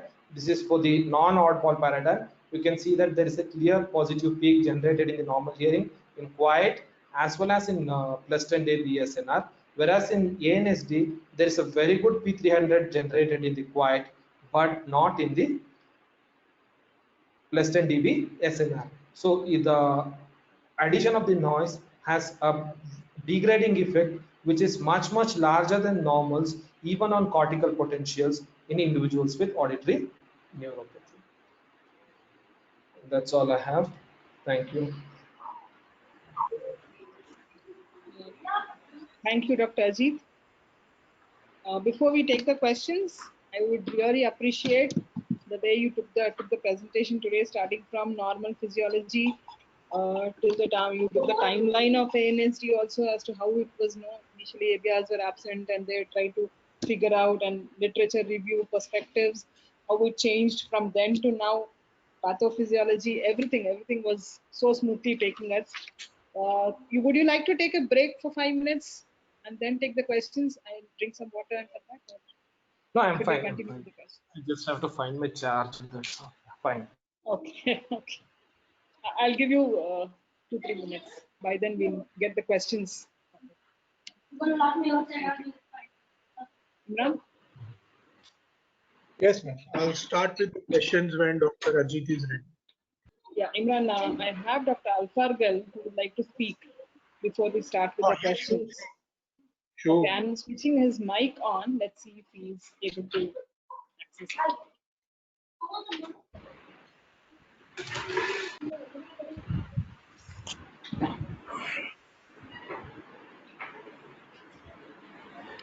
Sir, can you hear us, sir? I can hear you. Yes, sir. You can speak, sir. You hear me, yeah, right? Yes, sir. You can speak, You sir. hear me? Yeah, okay. Thank you, Professor Ajit, for the very comprehensive presentation. It's really very informative, very comprehensive, and very stimulating to our thoughts. I have a few comments and also I have few questions. So the few comments starting from the end to the beginning. You mentioned very nice clinical tip how to differentiate between cochlear microphonics and the ABR waves. I agree that is a common challenge, but you mentioned two ways. I would like to add one more way, which I find it the most important and easiest and straightforward. It just simply you take an alternating polarity run. Cochlear microphonics will disappear and the ABR waves, they persist. And that is the reason I do teach my students. That is why we have 4 runs of cochlear microphonics protocols. So one to differentiate cochlear microphonics from a stimulus artifact, and the other one, which is the alternating polarity run, is to differentiate cochlear microphonics from ABR waves. Because for cochlear microphonics, it disappeared with the alternating polarity, ABR waves will persist. So this is the first comment. Second comment you put, that is the steeping high frequency sensory neural hearing loss can mimic the auditory neuropathy. I regret, I disagree with you, because for autoacoustic emission, for example, usually it's coming from the high frequencies. The lower frequencies always contaminated by noise, and like for distortion product autoacoustic emission, usually started from like 750 or 1000. So it definitely it will show that you have abnormal or absent autoacoustic emission. At the same time, if you are using click stimuli and you get no response in the ABR because of the sensory neural hearing loss, in such cases, I do expect with using the click stimulus, also you will not have cochlear microphonics. So I didn't find in our experience even one case with steeping high frequency sensory neural loss, which we couldn't differentiate it from auditory neuropathy, because usually the autoacoustic emission and cochlear microphonics absent, because click has the same frequency range for the ABR and for the cochlear microphonics, and even for the transient evoked autoacoustic emission. And of course, I do recommend the use of frequency specific ABR testing. So usually we do tone-based ABR. Then we get sure at using the click with the high intensities to ensure that is no response, or to show better the cochlear microphonics. The third comment is you nicely really explained all the physiology, anatomy with the clinical correlations. Something I didn't agree, and I'm not sure it's your description or something you find in the literature, that is cochlear amplifier is some way of positive feedback. I'm not sure if this is a proper description, because positive feedback means if you have input is going higher, the output is like going higher. But in the cochlear amplifier settings or situation, it's a selective amplification, especially to the soft sounds. So it's you mentioned already that it's a non-linear, but it's also the same time it doesn't go in a linear relation. It's only specific mainly or recalled mainly at the low intensity sounds. So I would like if you have like a reference for this description of positive feedback. I didn't read it myself anywhere. And I don't believe that it's very exact analogy for the cochlear amplifier. I wanted also to add that you nicely talked about the tip links, but at the same time, I wanted to add that also there is side or lateral links between the outer hair cells, between the hair cells, and it has a role also in the electromotility, and it has also a role in the transduction process. So it's it should be, I guess, we have also to mention it's not only the tip links. Tip links is mainly responsible to open the mechanically to open the channels, but also the side links or lateral links. It keeps the alignment and orientation to the cilia to each other. I got confused about the hair bundle. What you exactly mean with the hair bundle? And you put a very demonstrative video. The man is, I'm not sure who is, but he's holding this kind with a strip showing the stretching. So with the hair bundle, do you mean like the inner hair cells and the outer hair cells, or you mean it's the cilia bundle?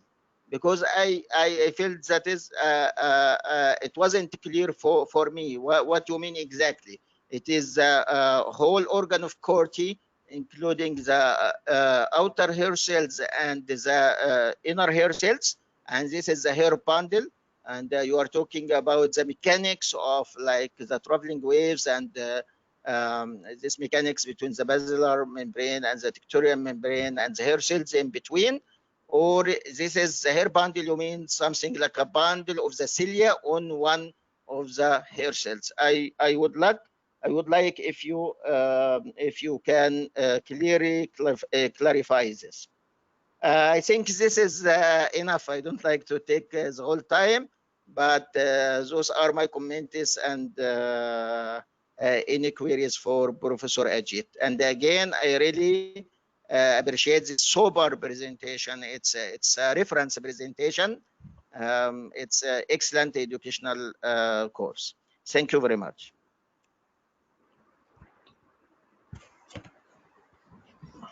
Thank you, sir, for your comments. Like, for the first one, in fact, I forgot because everything came together. First one is with respect to, I think, the cochlear microphonics from the ABR wave one. Yeah, the alternate recording is a good one. We also do alternate recording, but alternate recording completely abolishes cochlear microphonics. So we generally prefer to do condensation. We generally prefer to do condensation, rarefaction, then look at the cochlear microphonics, then add it up together to get an alternating one, or you just run a separate alternating run as well. So that will leave the neural potentials and take away the cochlear microphonics. Just doing one, what I meant was just doing in one polarity is not sufficient. If you're just doing one polarity, you might get confused between the early peaks of the brainstem responses and the cochlear microphonics. But not with the alternating polarity. Alternating polarity, as you mentioned, completely will abolish the cochlear microphonics, and it will leave the neural components or ABR waves if it present. Yes, sir, that's correct. I said with one polarity. Alternating has both the polarities. The second point is with respect to cochlear microphonics in high frequency hearing. Sleeping high frequency. We have seen a couple of cases, sir. We have even from our lab, there is a publication also. I don't remember exactly the year and the journal. The two of my colleagues have published also where the high frequency hearing loss will have a clinical profile which is very similar to ANSD. The cochlear microphone, of course, the otoacoustic emissions will not be present. Even with the auditory neuropathy, as I said, 1/3 of the auditory neuropathy individuals might lose otoacoustic emissions.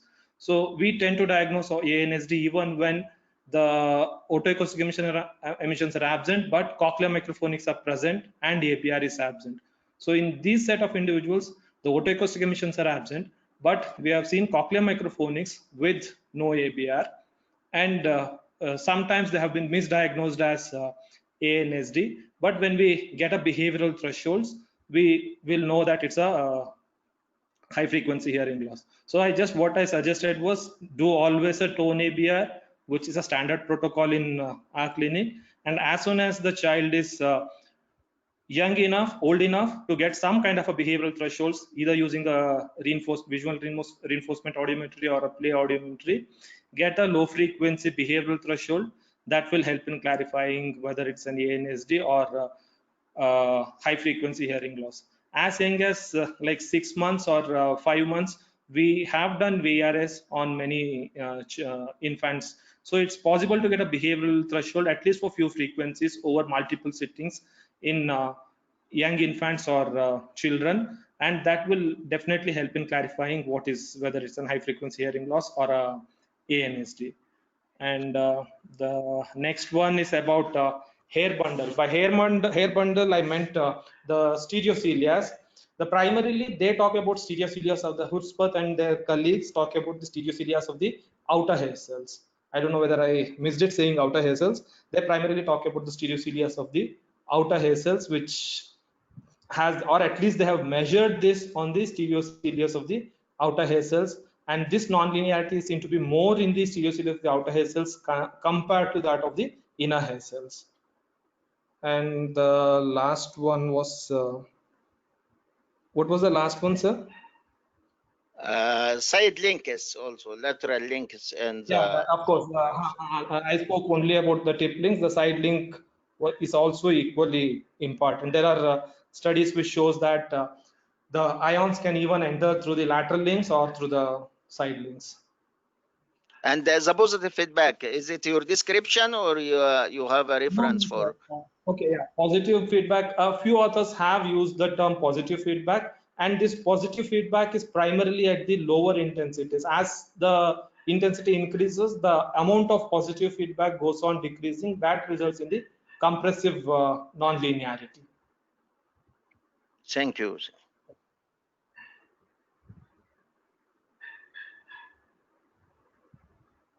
Thank you so much, Dr. Al-Falgal, and thank you so much, Dr. Ajit, for clarifying all the questions. So just before I start the questions, Dr.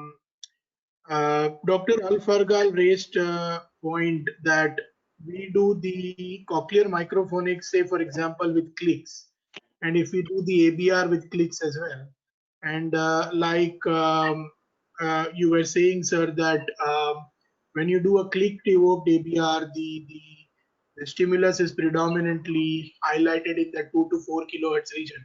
And Dr. Al-Fargal Mohammed was saying that if you are doing clicks with cochlear microphonics, cochlear microphonics with clicks as well, the same principle applies.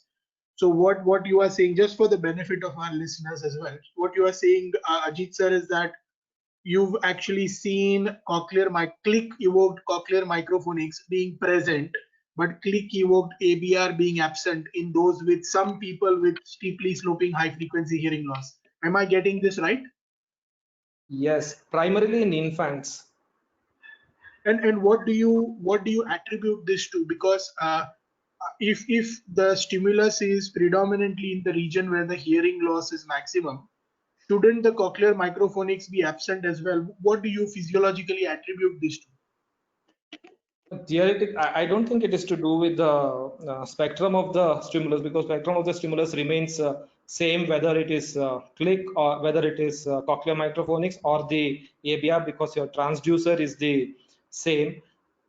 Maybe to do with the way in which the basilar membrane gets activated, and the cochlear microphonics maybe get generated by a I don't know, maybe by both, as it both inner hair and outer hair cells contribute to the generation of the cochlear microphonics. And even if the basal portion or the apical portion, whichever portion is getting activated, that might be generating the cochlear microphonics, but it might not be generating the action potential synchronously enough to generate a neural potential. The ABR peak 1, peak 2 are the action potentials which are synchronous, which are fired in phase locking or in a synchronous way. So that to happen, so a lot of fibers need to fire simultaneously. So the activation that happens in the apical region of the cochlea, which is normal, is not sufficient or it's not enough, whereas the higher intensity of the click, which activates your entire basilar membrane at high intensities, might generate the cochlear microphonics. If you allow me, just if what you mean will point to auditory neuropathy in this region, you have a preserved cochlear microphonics, and you have absent ABR waves. In our No, sir. experience, This is not we have auditory neuropathy. These are not kids. These are kids with cochlear hearing loss. so I'm not sure, but if you have cochlear microphonics and the absent ABR waves, then you have residual low frequency hearing. Behaviorally, you get it behaviorally. I have few cases like this. I straightforward label them as auditory neuropathy, but with a sloping configuration, because in the literature there is no yes, low frequencies could be, severe to profound threshold could be, flat threshold could be, but also it was reported, and in our experience, we have few cases with a sloping behavioral thresholds. So having a sloping behavioral threshold does not contradict the diagnosis of auditory neuropathy. No, but these children you will able to get an ABR if you use a low frequency tone bursts. Okay, this is excellent point, and now it's clear. I think this can clear the confusion. If you have like 500 tone burst, Yes. you have absent click, that makes sense. So let me to add 2 points is that it's people think it's a sharp demarcation between it's a cochlear hearing loss or it's a auditory neuropathy spectrum. There is some cases with mixed component, and we have few nice cases with both components clear. They have a robust cochlear microphonics. We have abnormal ABR wave at high intensities. So like hyperbilirubinemia, it can affect the cochlea, and it can affect the nerve. So just the clinicians should keep in mind that it's sometimes a mixed pathophysiology. So you have like some sort of cochlear sensory neural hearing loss, as well as auditory neuropathy component. That's why sometimes we find this kind of clinical picture. But exclusively, as Professor Ajit mentioned, if you get a good response of ABR for the low frequency tone burst, that's definitely make it not auditory neuropathy. Absence of ABR at all frequencies, this is the criteria for diagnosis for auditory neuropathy, not only for click, but it should be absent for all the other frequencies. I think now it's clear. Thank you. Thank you so much for this great discussion. So for the benefit of listeners, I can probably safely say, if you agree, sir, that for diagnosing auditory neuropathy, it is better to use 500 Hz tone burst cochlear microphonic and the click evoked ABR in combination. And when in doubt, tone burst ABRs are definitely in. No, for that matter, Imran, 500 Hz tone burst is a must for any evaluation of infants or children when we are using ABR. My point was there just to say that presence of cochlear microphonics, absent of ABR for the click stimulus is not necessarily ANSD. You need to validate with you need to rule out a high frequency hearing loss by doing a 500 Hz tone burst ABR, but that should be a standard protocol when we are evaluating children, not specific to ANSD or not specific to any particular disorder. But if the loss is more, I'm sorry, but if the loss is more, still you get these tone burst 500 Hz? No. If the loss is more, no, we don't get it. It is steeply sloping, like where you have a almost near normal low frequency thresholds. Near normal low frequency. So then in that case, only when it is high frequency loss and almost near normal low frequency, then your 500 Hz tone burst has more significant value, diagnostic value. Correct? Yes. But rightly said, it should be used for everybody, not only for the ANSD protocol, because otherwise we'll miss people with high frequency sloping hearing losses, because we might think that it's a flat hearing loss just doing a click. Okay, sir, I'll proceed with the next questions. The next question is by Dr. Bopanna Balachanda, who asks, what is the time constant of the postsynaptic excitatory potential and action potential?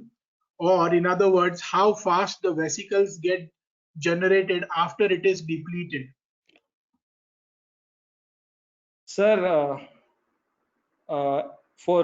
in auditory nerves, it is lesser than a millisecond. People have measured it up to like 0.5 or even lesser than a 0.5 milliseconds to be the postsynaptic excitatory potentials.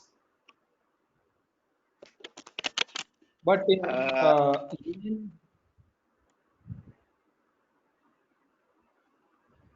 Professor Ajit, do you mind just explaining at least for me how to differentiate the postsynaptic potentials from the action potential or wave one of the ABR? It wasn't clear enough for me, and I read it also in the literature, so I still have some confusion how it looks like the postsynaptic potentials, how we could recognize in electrophysiology, and how to differentiate them from wave one APR or the action potential, compound action potential. no, the postsynaptic potentials, when I mentioned, it's all with respect to animal studies and with respect to a single the invasive near field recordings. The one where I mentioned in this slide, where you have a summating potential and action potential in normals, whereas in ANSD individuals, it's all like combined one single potential with a broad negative potentials. We don't know what is this.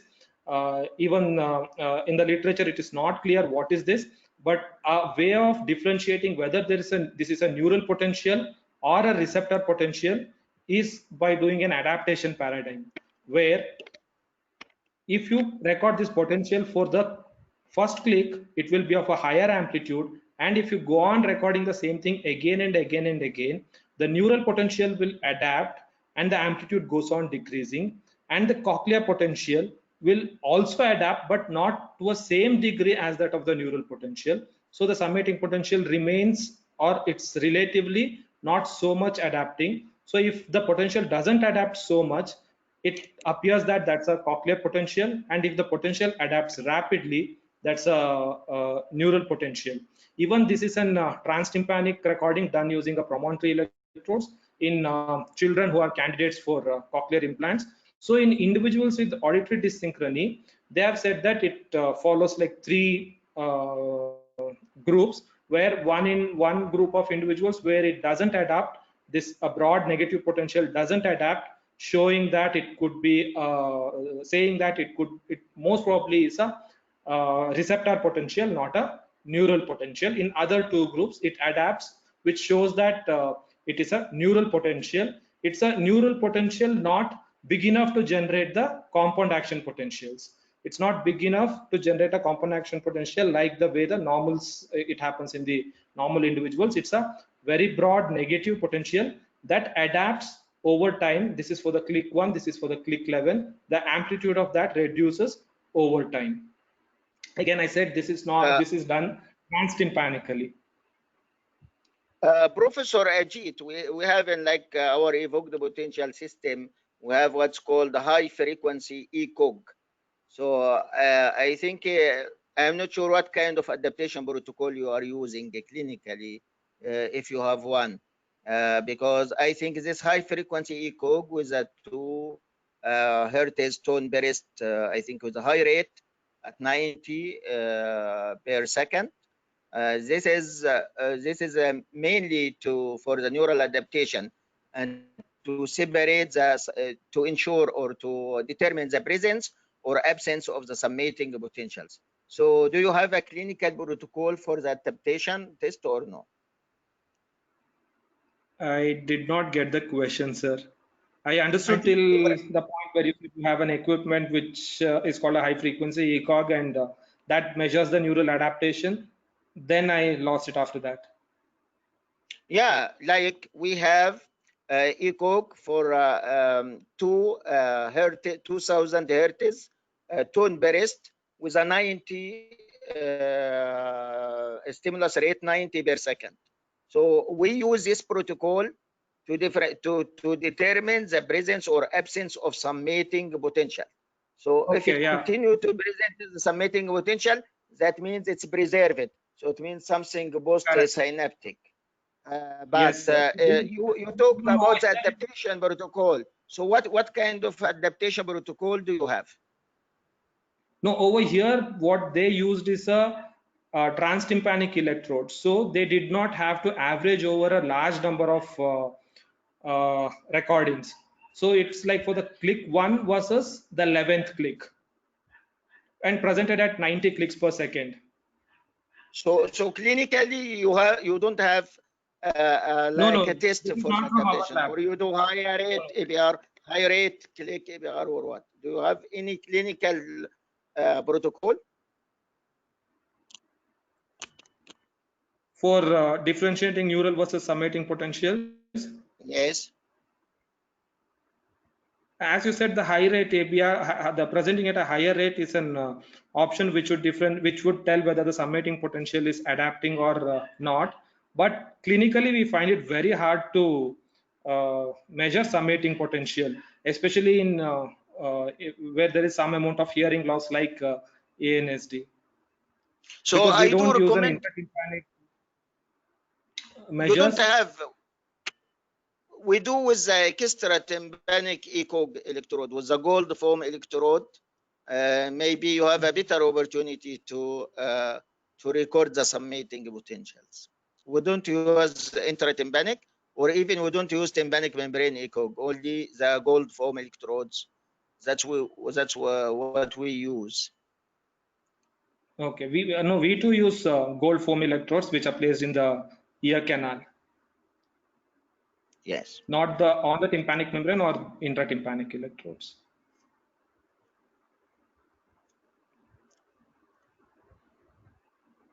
Hey, thank you for that excellent discussion. So I think the summary of that, as I understand, Ajit sir, is that because in an auditory neuropathy there is this dys-synchrony, uh, uh, it is very hard to record the compound action potential in the first place with far field EEG, and even going nearer to the eardrum by a tipped rod is not going to help in us identifying a compound action potential, and then therefore later getting a summating potential by that adaptation process.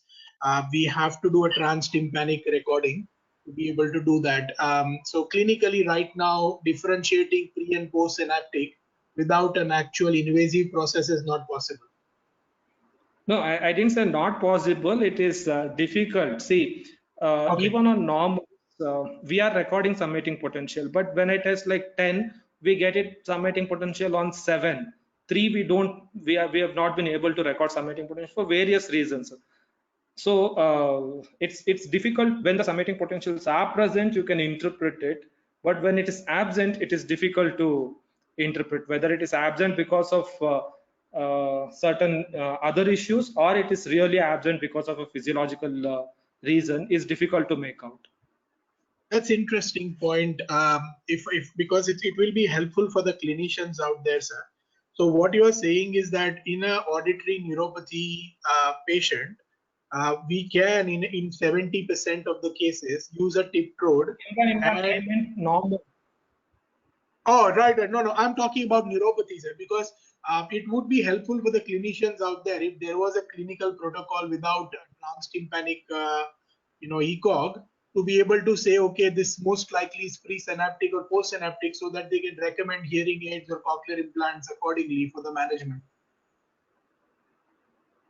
The clinical protocol is very similar to what we are using. Is we have a project on hidden hearing loss where we are trying to measure the cochlear microphonic summating potential, compound action potential, all of that with the gold foil trip rod that is placed inside the ear canal, is in a horizontal montage, and the ground is placed on the lower vertex.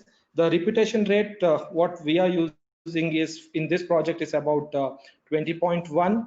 That is giving us good cochlear microphonics action potential, and in almost 70% of the individuals it's giving us summating potential. In few we are not able to differentiate summating potential and action potential. All looks like a one negative reflection.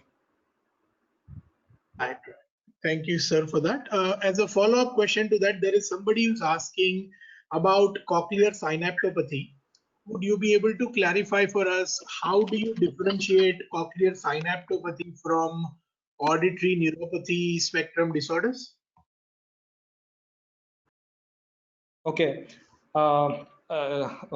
Adding to that discussion, one straightforward and easy way to differentiate pre versus postsynaptic neuropathy is seeing whether the person has a peripheral neuropathy. So thorough neurological examination where the person shows up some peripheral neuropathies, likely that the person is a postsynaptic.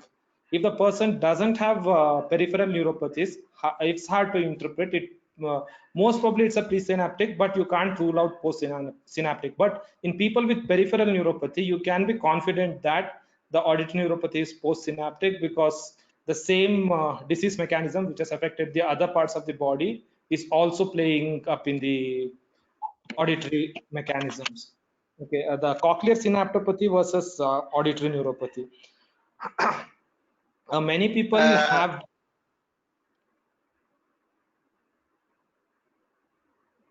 Hello. Sorry, Professor Ajit, because term cochlear synaptopathy is related what's called hidden hearing loss, and I think this is something very different from the auditory neuropathy. So no, just get sure the my first person who's answer asking. My first answer was for not for the cochlear synaptopathy. It was for more straightforward and an easier mechanism to differentiate pre versus post synaptic auditory neuropathy. Now, the cochlear synaptopathy, as the name suggests, it's an issue in the cochlear synapses. Generally, now this is like a very debated condition. Whether it is present or absent is still controversial. A few people call this as a hidden hearing loss. Generally, it is seen as a adverse effect of noise. The effect of noise which is not sufficient to cause elevations in the hearing thresholds, but yet sufficient enough to cause certain damages in the dendritic terminals of the auditory nerve or in the synapses between the inner hair cell and the auditory nerve. It's hard to differentiate these two without measuring the cochlear receptor potential, but cochlear synaptopathy is not as severe as auditory neuropathy. That don't make ABRs absent. Generally, the ABRs are present. They are pretty well normal also, but the latency, but the amplitude growth functions of the peak one of the ABR is shown to be slightly abnormal in cochlear synaptopathy or hidden hearing loss. So it's not, it's like because the ABRs are present, ABRs are good, it can be easily differentiated from the auditory neuropathy where you have a severely abnormal ABR in the auditory neuropathy. The brainstem abnormality, the auditory brainstem response abnormalities in cochlear synaptopathy or hidden hearing loss is very subtle to do with the amplitude growth functions, not with respect to the waveform as such being absent or severely abnormal.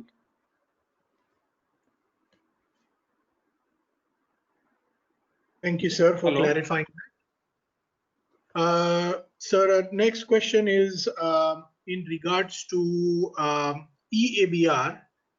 Use of EABR, would that help in diagnosing synaptic versus postsynaptic auditory neuropathy? I have no idea, because in both pre and post synaptic neuropathies, cochlear implants have been shown to be useful. It's been shown to be a little more useful in presynaptic compared to postsynaptic. Right. So what you are saying, sir, is that it's not present. Sorry, what was that, sir?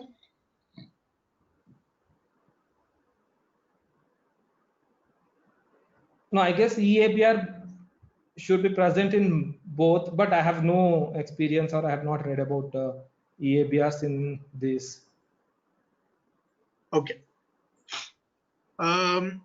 The next question is, sir, is there a configuration difference in the hearing loss? Like you pointed out that predominantly you see low frequency hearing loss in the initial stages because of the longer axons, length for the low frequency or the apical region of the cochlea. So, I mean, I don't know if there is a difference in configuration between presynaptic and postsynaptic, is a question here. Again, I don't know, Imran. The like data with respect to pre versus postsynaptic is very limited, and wherever they are available, also the methods which they have used to classify versus presynaptic and postsynaptic is not very accurate. In many places, the presence or absence of peripheral neuropathies are taken as one of the criteria to differentiate between pre versus post. Sure, sir. The next question is from Dr. Rangasai. He asks, he says, excellent talk. And he said the number in terms of percentage is more in Western population. Like, you were describing, why there was a difference between what we see in the Indian scenario versus Western population. And he thinks it's because of the numerator denominator function.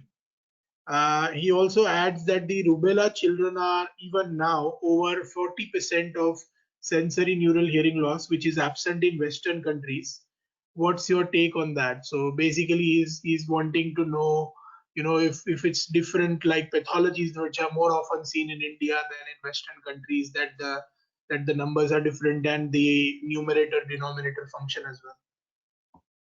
Difficult to say, sir, because primarily the population, the age is completely different between our country and the Western countries. And the Western countries, the incidence and the prevalence is most often reported in infants, and especially in high-risk infants. So generally the prevalence is higher.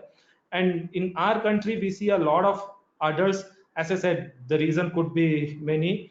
And in adults, the prevalence comes out to be 0.54%. But these adults are not at high risk, so that needs to be kept in mind while interpreting or while comparing the prevalence rate from us to them. Thank you, sir. The next question, sir, is what would you see in an ASSR recording or a FFR recording for infants or children with ANSD? ASSR is found to be absent. FFR people have not done on many people. We have experimentally done on a few, but FFR is also the speech evoked FFR. It is also absent. There is no pitch tracking or there is no periodicity tracking. Is not there in these individuals, at least in adults. Infants, we have not measured FFR. ASSR, we have measured in infants also. ASSR is absent for a high modulation frequencies, which we typically use in infants. Right. So are you contemplating when the ASSR was initially introduced? We had done that. Right. So, sir, are you contemplating here that ASSR is absent in neuropathy because ASSR also requires some sort of synchrony, or is it absent because it involves modulation detection, which is of course a problem in ANSD? Yeah, definitely. The ASSR is nothing but a phase-locked response to the envelope, phase-locked response to the amplitude modulation. So if the phase locking and synchrony is affected, the ASSR will be affected, at least for the higher modulation frequencies. And ANSD, at least in adults, have shown that the higher modulation frequencies are impossible for them to perceive. Above 64 hertz, I have seen that almost they say that even with 100% modulation, they say it's a flat noise that they are hearing. They're not able to differentiate between a flat noise versus 100% modulation at higher modulation frequencies. Professor Ajit, which system you did your study on auditory steady state response and auditory neuropathy? Which system? Audira. Because for ASSR, it's a system dependent. It's a statistical algorithm, and so results not comparable between systems. So that's why I asked which brand. Thank you.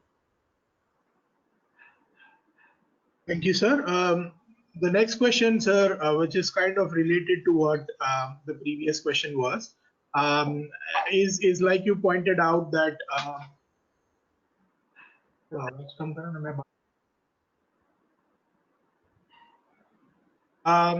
The next question is, like you said, that modulation detection is affected in cases with ANSD.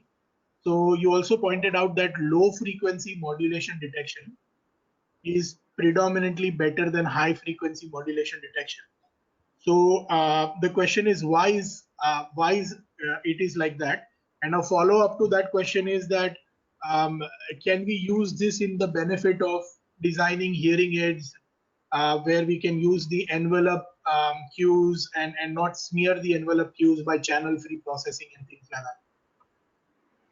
Okay, why low frequency modulations are more affected? It is similar to normal. The pattern followed is very similar to normal. The modulation transformer function is low pass. Okay, I don't know whether you can see my cursor. Modulation transformer function is low pass filtered even in normals. The same low pass filtered modulation transformer function is seen in individuals with auditory synchrony, just that the values are very low.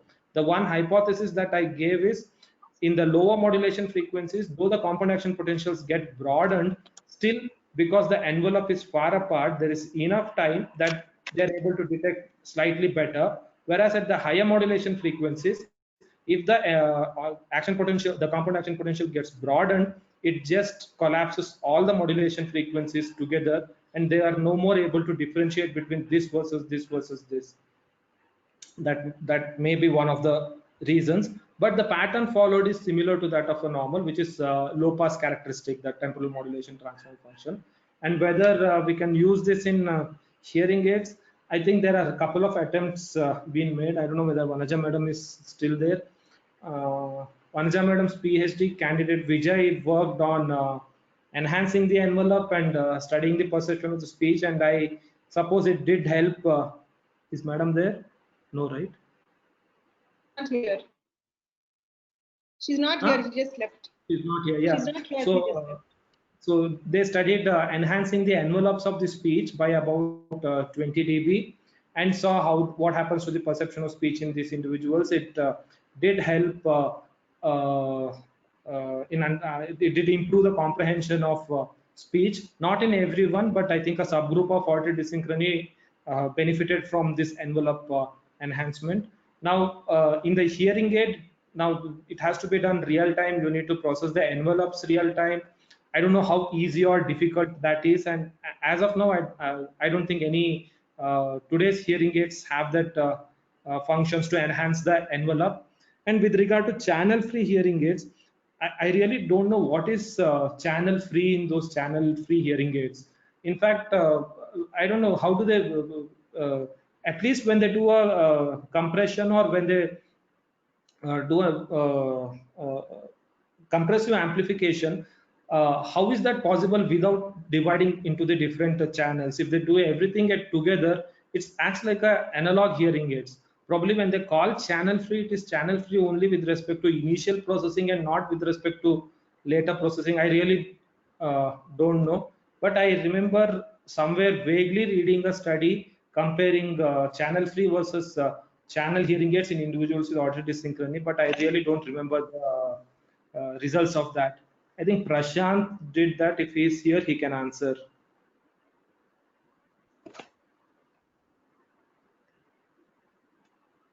Thank you, sir. The next question, sir, is Is channel free? Does it mean that they don't have channels at all? Since you are working on case, right? I think Yes, I have my doubts how without channel what the compression was.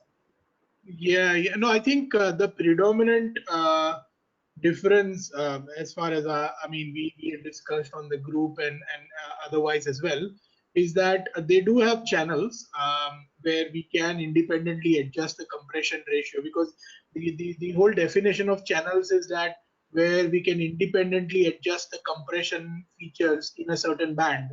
and that is what differentiates a channel from a band. So any burner-phone hearing aids that we program do have channels in that regard, but I think it's more to do with, so channel free is actually a misnomer, as you rightly said. They do have channels, but I think the processing that they do is a bit different to the processing that other hearing aids do in regards to the time or the temporal features. And they suggest that they can preserve the envelope cues but bit better than other hearing aids do by multi-channel compression, which smears the envelope cue. I mean, I don't know. I mean, this is just something that I guess time will tell, and maybe some more results that come out from publications, we can know more. I think Hemant, if I'm not wrong, did something from Aish on channel free and ANSD. If he's there, he can contribute.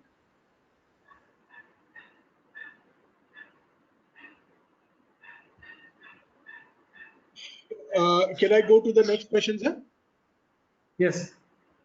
So next question is clinically, like we discussed, like doing a tonal ABR is better, for so many reasons. So they're asking, like, would you recommend ASSR, instead of ABR, because we have, a frequency specific thing, or do you prefer tonal ABR over ASSR in ANSD, because both are absent anyways?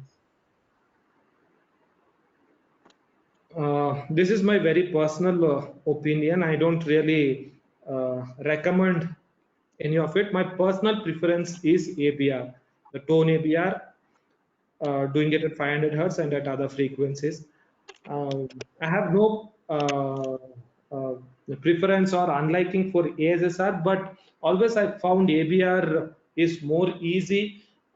You see something which you can believe, and at least when I was using ASSR, the techniques were, I think, slightly older. Then I left using ASSR completely. We are no longer using ASSR and primarily doing only with the tone and the click ABRs. So I'm not in a position to recommend anything, but my personal preference is ABR. Same here, sir. I don't trust the ASSR. We have two systems in our clinic, but we mainly depend on the frequency specific ABR because its data is really solid. If recording is done perfectly and interpreted by a trained audiologist, always you have results which you can trust. The main drawbacks of ASSR that it's a statistical algorithm. It's not a record of a neurophysiological response. It's just a statistical response of the brain EEG. So it's in part depends on the which kind of algorithm is used. In our experience, we have some completely artifactual responses.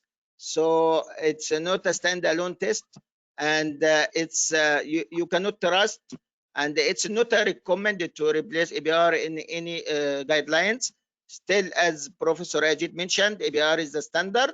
It can be used in some occasions as a as an add-on test, but not as a standalone. And if there is a conflict between ABR and auditory steady state, believe the ABR more. Thank you. Thank you again for that recommendation.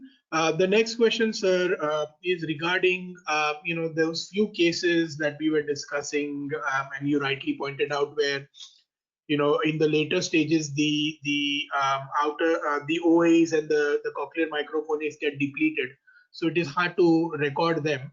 Now, in those cases, how do you diagnose an auditory neuropathy? As I said, cochlear microphonics are more resistant to degradation over a period of time. OEs are more prone to degradation over a period of time. So generally, cochlear microphonics will be present for longer durations, which means longer durations. I mean, the disease, even if it lasts for a longer duration, the cochlear microphonics you will be able to see. So presence of cochlear microphonics accompanied with the absence of ABR indicates that. But even if the cochlear microphonics goes away, even when the cochlear, but if the cochlear microphonics goes away, it is hard to diagnose that as an auditory dyssynchrony or auditory neuropathy, because just mere absence of brainstem responses doesn't call this diagnosis, but definitely you can suspect when your speech audiometry results, especially speech perception in quiet and in the noise, and the output benefit from, and the outcome measures of the hearing aids are not related to your pure tone audiogram. If your pure tone audiogram shows a particular degree, mild or a moderate degree, you can expect certain amount of speech understanding in noise, in quiet, and certain outcome measures in hearing aids. If that's not there and if the patient is performing very poorly, then you can still suspect ANSD, but probably not diagnose, because diagnosis of ANSD calls for you to make sure that cochlea is functioning normally through an objective measure, which is otoacoustic emission or cochlear microphonics. When both are absent, the non-correlation or not able to correlating your speech audiometry and hearing aid outcome measures with the pure tone audiogram, definitely you should suspect auditory neuropathy, and you should change your course of treatment towards auditory neuropathy. I want to share some interesting data from our clinic, that we have few cases of infants or children with auditory neuropathy, and they have consequent, or they have concomitant otitis media with effusion. So it's in presence of middle ear effusion, it's always it's very common that the otoacoustic emission will be absent. But in those cases, we could record very clear cochlear microphonics responses. So also in our experience, we overweight the cochlear microphonics much more than the otoacoustic emission, especially in the presence, especially in the neonates in the first few months, and generally in infants or toddlers with especially in presence of otitis media with effusion. So one of the advantages of cochlear microphonics recording is that you still can record in presence of otitis media with effusion.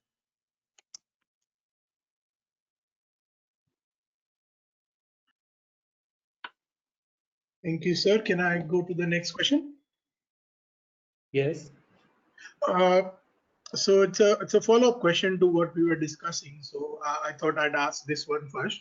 So they're asking if they have a infant with a severe to profound hearing loss. In those cases, OAs and cochlear microphonics would be absent. If there is a presence of ANSD in such cases, along with the cochlear hearing loss. I didn't hear the first part, Imran. I didn't hear the first part. Your voice broke. The question is that if somebody was having a severe hearing loss, and in that cases, it is hard to identify OAs and cochlear microphonics both. So in those cases, especially in infants where we can't do any speech testing, how do you identify a presence of neuropathy or dyssynchrony? I don't know if I have understood the question correctly. In case of a severe hearing loss, they are saying it is hard to identify cochlear microphonics or otoacoustic emissions. That is not true. Degree of hearing loss has nothing to do with the otoacoustic emission or cochlear microphonics.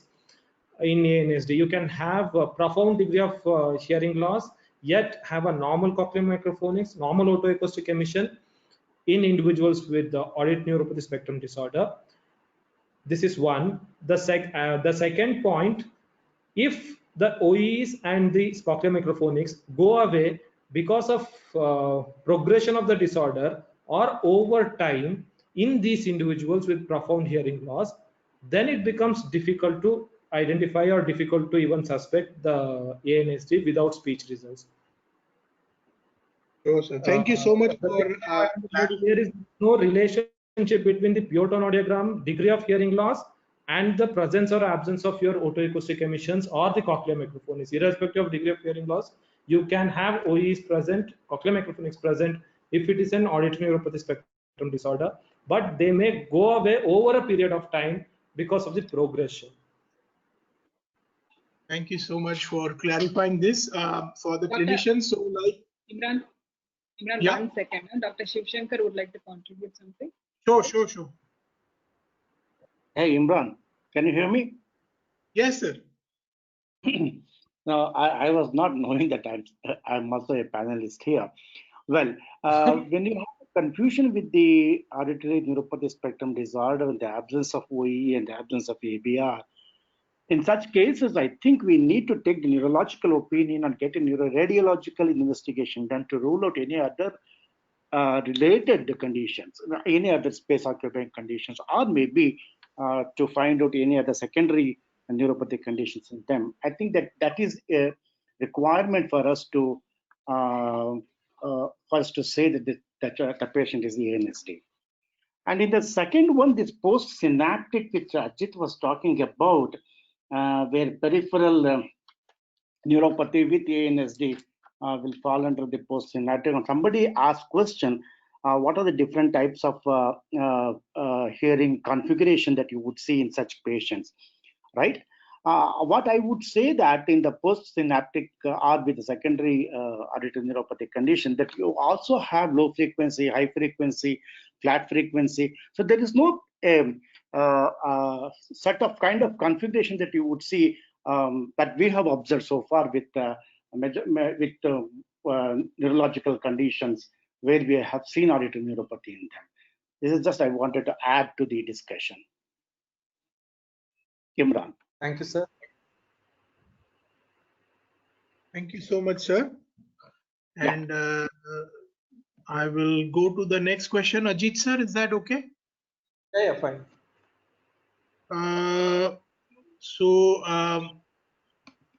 Imran, one second, sorry. Ajit, in your graph, you have shown that ANSD is more in the second decade of life, right? Yes, sir. I think 16 years. Right.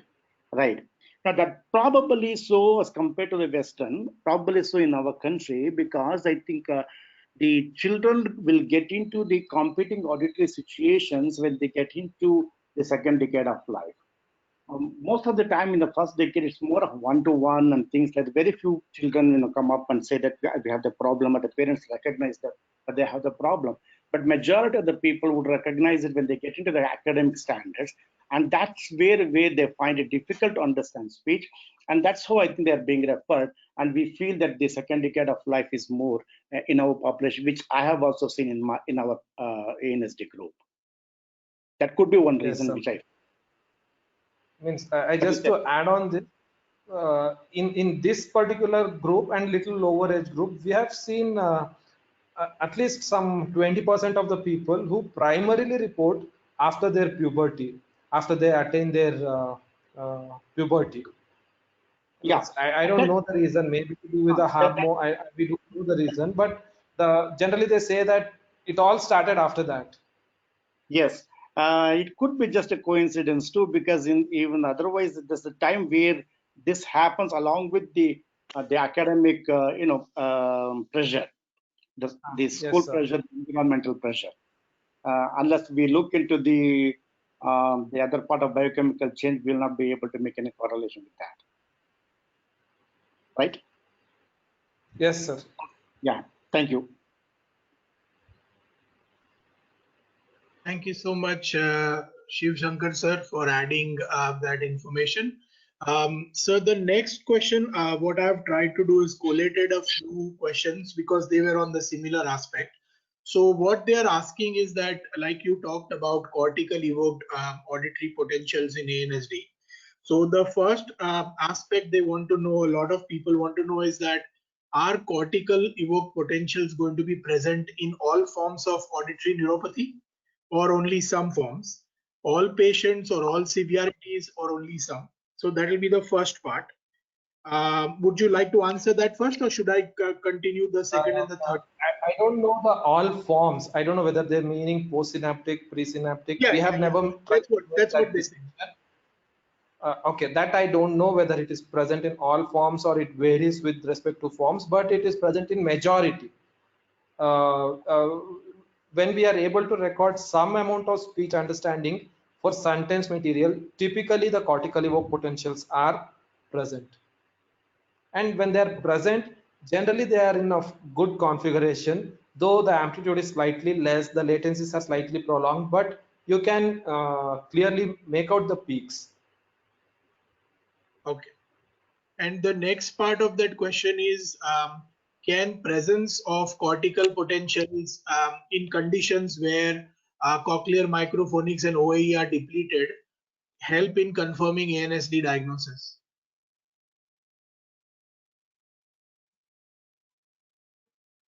Um, Should I repeat? I don't think. Okay, so because like a couple of questions. Cortical potentials are present even in cochlear hearing loss at high intensities. Okay. And the last question, this was, I mean, similar lines was from Dr. Bopanna, who's left the webinar now, but he was asking what is the role of cortical evoked auditory potential in management of ANSD? Okay, I think I didn't touch that portion. There are few reports one from India as well as from Australia. Maybe Gary Rance would talk his own study, as well as Vanaja Madam and I think Vijay's study and one of our study also have shown that there is a good relationship between the cortical potentials and speech understanding, and also with respect to hearing aid benefit. People with presence of cortical potential had better speech perception in noise, and also better speech perception in quiet, and were also benefited more with the hearing aid compared to those who did not. And among those who had cortical evoked potential, there is a moderate correlation between the latency and the amplitudes of the cortical potential with respect to speech understanding. So we can predict speech understanding, and to a certain degree the benefit obtained with the hearing aids in individuals with auditory dyssynchrony with the cortical potential. The presence of cortical potential is a positive indicator that the person may be benefiting with the hearing aid, and his severity of the disorder is not so much compared to the other one who doesn't have the cortical potentials. Thank you, sir. The next question, sir, is regarding the afferent versus efferent distinction. So like you explained nicely that auditory neuropathy is a cochlear afferent disorder where there can be axonal issues or synaptic issues or even inner hair cell issues. So are there true cochlear efferent disorders as well, where only the efferent fibers are affected and not the afferent? And would they still be categorized in some form of neuropathy spectrum, or what are the symptoms that we would see in such cases? True efferent disorder means isolated efferent disorders I have not heard, or I have not seen. These are like conditions where you have completely normal all efferent function, and only the efferent is. I have not heard, or I have not read, or I have not heard, or I have not seen, Imran. And maybe it's very hard to differentiate as well. If you don't mind,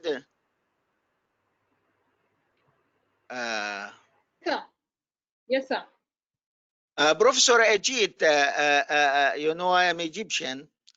So during 20 years back, during our early training in the audiology field, we have been using the autoacoustic emission with contralateral suppression test.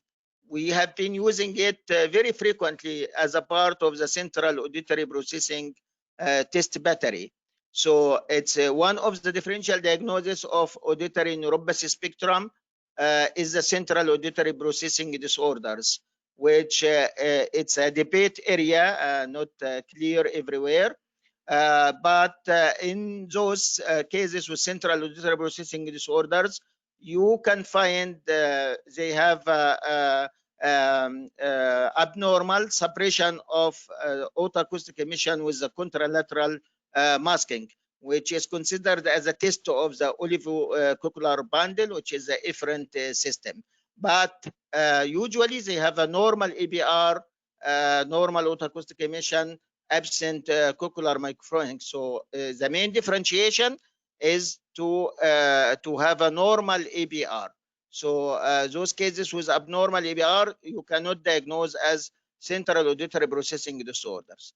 In the literature, it was reported that sometimes you have, as a part of the constellation finding of the auditory neuropathy spectrum, that you could have abnormal efferent pathway. But it was removed from the guidelines. It's not a mandatory field to test. So it's not a requirement for proper diagnosis of auditory neuropathy spectrum. Thank you. Yeah, but the central auditory processing disorder is not an isolated efferent disorder. Means it's primarily an efferent disorder. The efferent central auditory pathway is affected, and you also have an contralateral suppression being less or absent, which shows that it's a combination of efferent and efferent disorder.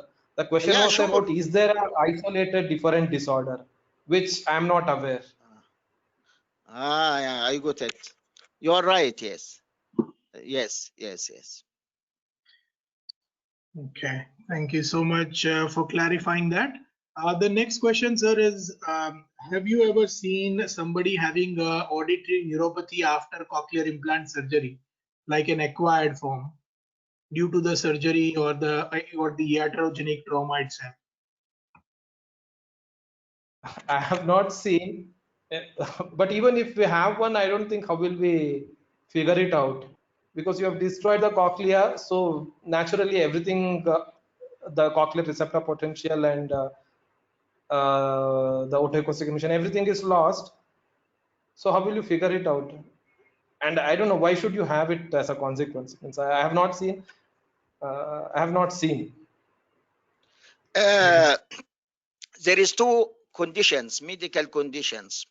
They may be little rare, but they can do, but it's not the typical auditory neuropathy disorder, but they can have some abnormalities in the auditory nerve itself. Like those cases which they do need post cochlear implantation radiotherapy. Cranial radiations can cause blockage of the vasa nervosa of the auditory nerve, and it can cause like some sort of damage in the auditory nerve itself. So if we suppose that a candidate who received post-implantation cranial radiotherapy, so in those you could expect some affection of the nerve presented by very poor performance or deterioration of the performance. We have one case, but he wasn't a cochlear implant recipient, but he developed post radiotherapy auditory neuropathy.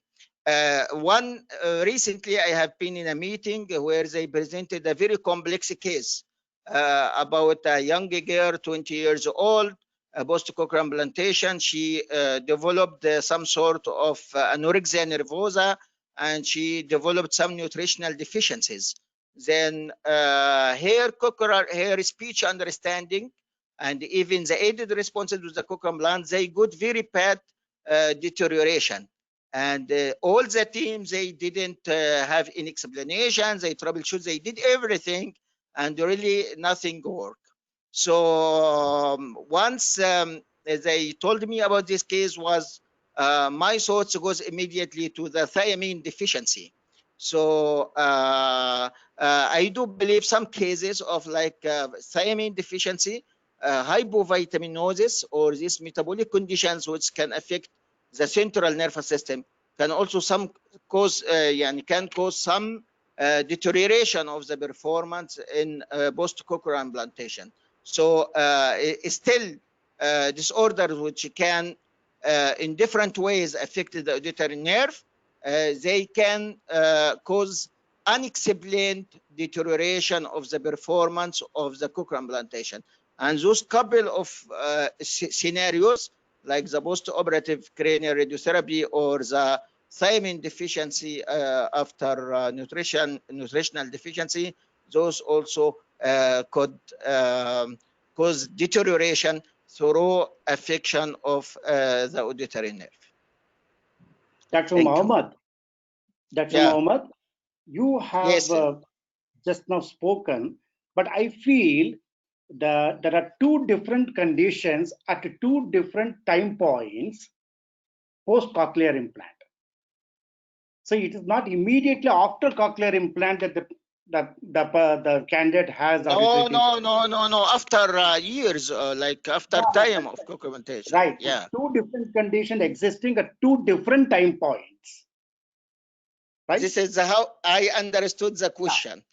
That he didn't exactly tell that immediately after the cochlear implantation. No, he just opened the time window. That's why I shared those two scenarios. Okay.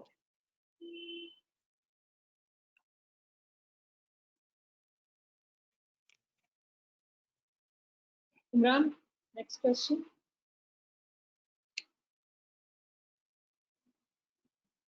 Imran? So the next question, sir, is what is the reason for ringing of cochlear microphonics that has been reported in literature with ANSD? Is it just the absence of ABR which causes or observed as ringing, or is it efferent system dysfunction? One of the reasons that has been given is the lack of efferent suppression.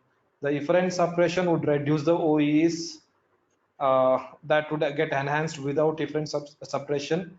But I don't know, that logic wouldn't work for the cochlear microphonics, because the efferent activity typically increases the cochlear microphonics. So absence of efferent activity should reduce the cochlear microphonics. I exactly don't know the reason for longer cochlear microphonics in auditory neuropathy. And it may not be efferent because typically the efferent activity increases the resistance, decreases the resistance in the basolateral portion of the outer hair cells. So this increases the current movement within the outer hair cells. So the only potential that get enhanced when the efferent system is activated is cochlear potential. All other potential, the summating potential, the compound action potential, and the autoacoustic emission, everything else gets reduced. Only the cochlear microphonics increases. So that may not be the reason for longer cochlear microphonics. Maybe because, as you said, the ABRs are absent, so it's easy to observe cochlear microphonics for a longer duration. Sure, thank you, sir. Absence of suppression or absence of efferent activity is reason for increased or enhanced autoacoustic emissions. Thank you. The next question is surrounding the transient auditory neuropathy in children, and what are your thoughts, and how do you differentiate between auditory system immaturity versus transient auditory neuropathy? Okay, the auditory system immaturity, I don't know what do they mean. What we have seen typically is, especially the kids with this hyperbilirubinemia or kernicterus are slow to develop. So initially, like as soon as during the initial screening, or if we test soon after these episodes when they come out of the ICU, the ABRs might be absent, but gradually they'll start developing ABRs over a period of time. Even babies with very early, very preterm, or with higher levels of bilirubin. So I don't have a guidelines as such, but what we typically follow in clinic is at least the ABR first peak should start appearing within first 1 and 2 months, whatever the condition is. And gradually over a period of time, the ABR should start coming up, though the latencies may be prolonged, though it may be abnormal. If that's not the case, and if it is completely absent, then definitely it is not the maturational delay, it is the auditory neuropathy, provided the testings are done in optimal conditions. The transient one, I'm aware of only the temperature sensitive auditory neuropathy. We have in our clinic in last 20 years, I think we have seen 2 patients, not more than that. There are also a few handful of cases reported in the literature where the neuropathy is associated with the temperature. When the temperature is high, the people show, or the kids show, the clinical profile of neuropathy. When the temperature returns to normal, again they become normal, including the speech understanding and the thresholds, everything comes back. But we have not seen many cases. It's very rare. I don't know, maybe in Nimhan's Shivshankar sir can comment. No, I have not seen any such cases during my period at NIMHANS, those transient ones. I think recently Pradeep must have seen some patients. Very recently, he talked about it in the last seminar. I'm not aware of it. Okay.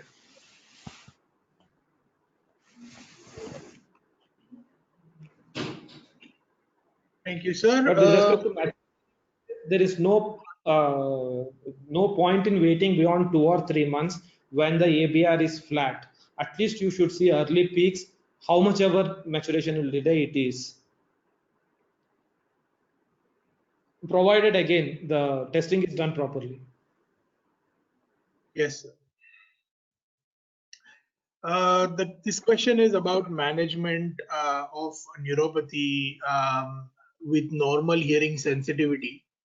And I think there's a follow-up question on management of neuropathy with a certain aspect of hearing loss.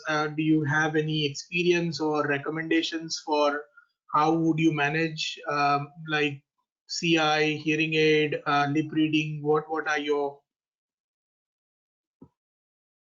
The first option is definitely hearing aids. It's not that individuals with auditory neuropathy just don't benefit with hearing aid. Many of them benefit, but definitely to a lesser extent. So you need to evaluate with the hearing aid how much they benefit. CI, probably I think we have next series of webinars, 2 or 3 webinars on the management. CI is the most preferred option if the hearing aid doesn't work. I think now people have started doing cochlear implants even for the lesser degrees of hearing loss if the if it is auditory neuropathy, but definitely not when the hearing loss is like mild or a normal hearing. I have not seen or heard of a report, or even over here we have not done cochlear implantation for auditory neuropathy who have mild or even moderate, mild or even normal hearing. We have done when the hearing loss is moderately severe or higher, even though the cases are auditory neuropathy. I think that is what typically followed elsewhere also. But first try is hearing aid. It's not that they don't benefit. Some of them do benefit, maybe to a lesser extent. Yeah, Ajay, can I add little here? Yes, sir. Imran? Yeah. Yes, sir. Before we go on to the cochlear implant, though you have said that the candidate is auditory neuropathy and he's a candidate for cochlear implant. What I feel that you need to take a very good family history, clinical history, whether there is any history of degenerative conditions in the family, because there's one person whom we have seen that this person was not supposed to be implanted, and he went ahead and got implantation done, and now he's into secondary conditions, so that he has the other neuropathic conditions. So we do not know when these patients, probably is it they continue to be auditory neuropathy over a period of time without any other neurological condition setting in, or they might get this condition at some point of time. So if we can get some history on their family and degenerative or something like that, may probably will help us in deciding the candidacy for cochlear implant. Yes, sir, definitely, sir. Yeah. The next question, sir, is regarding the difference in topography that you mentioned in the cortical evoked potential study that you mentioned. You said that there was a difference for the stimulus M. Uh, the question is, why was only that stimulus giving a different topography? Do you have any sort of theories or hypotheses in mind? No, we reasoned out saying that it is mice more low frequency, and the phase locking and synchronization is more important in low frequency because that is how the pitch is perceived in the lower frequencies via phase locking and synchronization. At high frequencies, it is primarily based on the place on which the basilar membrane gets activated, and because these individuals have issues with phase locking, the low frequency processing is maybe more affected than the high frequency processing. And also there are some psychoacoustic evidences which show that low frequency limens are poorer, whereas high frequency limens are good in these individuals, which again shows that all the cues depending on the phase, which depends on phase locking or synchronizations, are affected in these individuals. So that may be one of the reasons. That's how we reasoned it out. And this is not a study, just an anecdotal, just an observation that I have done. Typically most of the SN hearing, sensory neural hearing loss individuals have issues with consonant perception. I have seen that these individuals have a lot more problem with the vowel perception than with the consonant perception.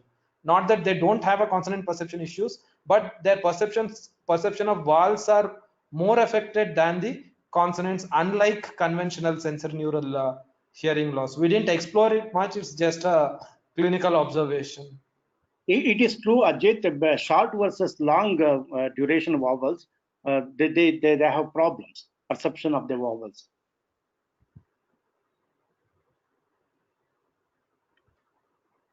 Sure. Thank you so much for clarifying that. The next question, sir, is regarding the, I'm not 100% on this, but I'll ask the way it was asked. How do you explain the perception of own voice in people with auditory neuropathy spectrum disorder? Do you feel that they will perceive their own voice differently because of the neuropathy or the dyssynchrony? And how does this affect it? See, means I have not seen any studies or not done any studies, but logically, definitely their perception of own voice should be affected because the final common pathway for anybody to hear is the auditory nerve and the central auditory pathway. So whether it goes via bone conduction or through ear conduction, it has to pass through the nerves and the central auditory pathway, and they have an issue over there. So definitely the perception of own voice will be distorted, and we can probably infer by looking at their speech. We have seen that long-term auditory neuropathy clients have issues with their speech production as well. Means they had almost like acquired language normally, then they had normal speech, but because of the lack of feedback or the distorted feedback for a prolonged time, the speech production issues also we have seen, which again supports that their perception of their own voice is definitely distorted. But there is a group of patients with ANSD, with long-term ANSD, having preserved voice modulations. Okay. It's not affected at all in them. So there must be some other loop working in them. We do not know. Maybe, sir. Because there are group of people whose modulations are not affected, as there are some people whose modulations are affected. Duration of the auditory neuropathy also has an effect on the modulation.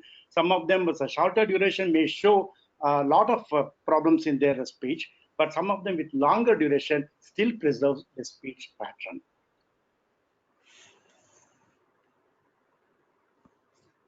Imran. Yes, sir. Thank you, sir. That's about it with the questions that I could see on my screen, sir. I would like to thank you so much for such an excellent treat for us. I mean, I always admire the way you simplify things and go from the real fundamentals, like I've always, explained to you and told you. This was one of the most wonderful presentations that I've heard on auditory neuropathy introduction.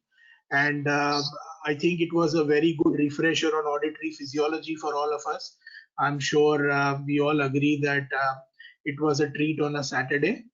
And thank you all the panelists as well for joining us, Dr. Al Fargal Mohammad, Dr. Shiv Shankar, and all those who've already left the webinar now for obvious reasons.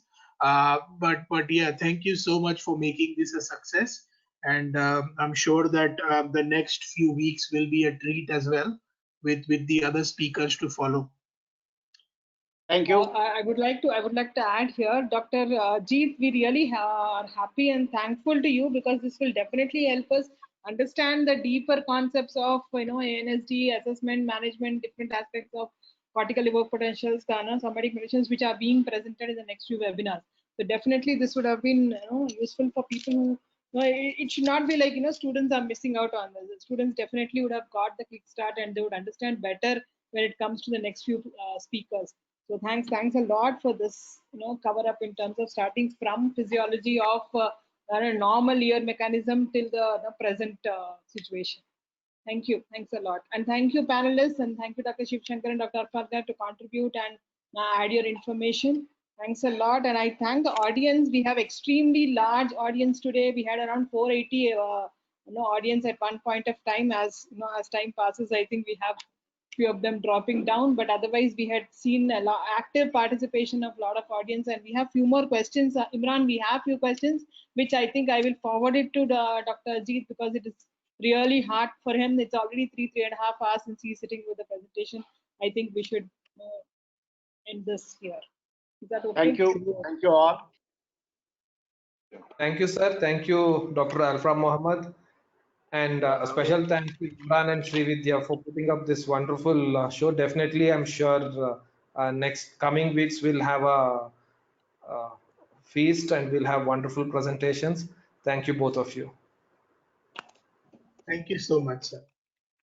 Thank you, Imran. Bye. Thank you all the panelists, attendees, and the presenter. Thank you. Thanks a lot. And we'll meet up next Saturday. I think next Saturday we have it early. If you've seen the schedule, I think it starts around 1:30. So please note the timings and please be available. Thank you. Thank you. Thank you. Thank you. I'm closing the webinar. Thank you.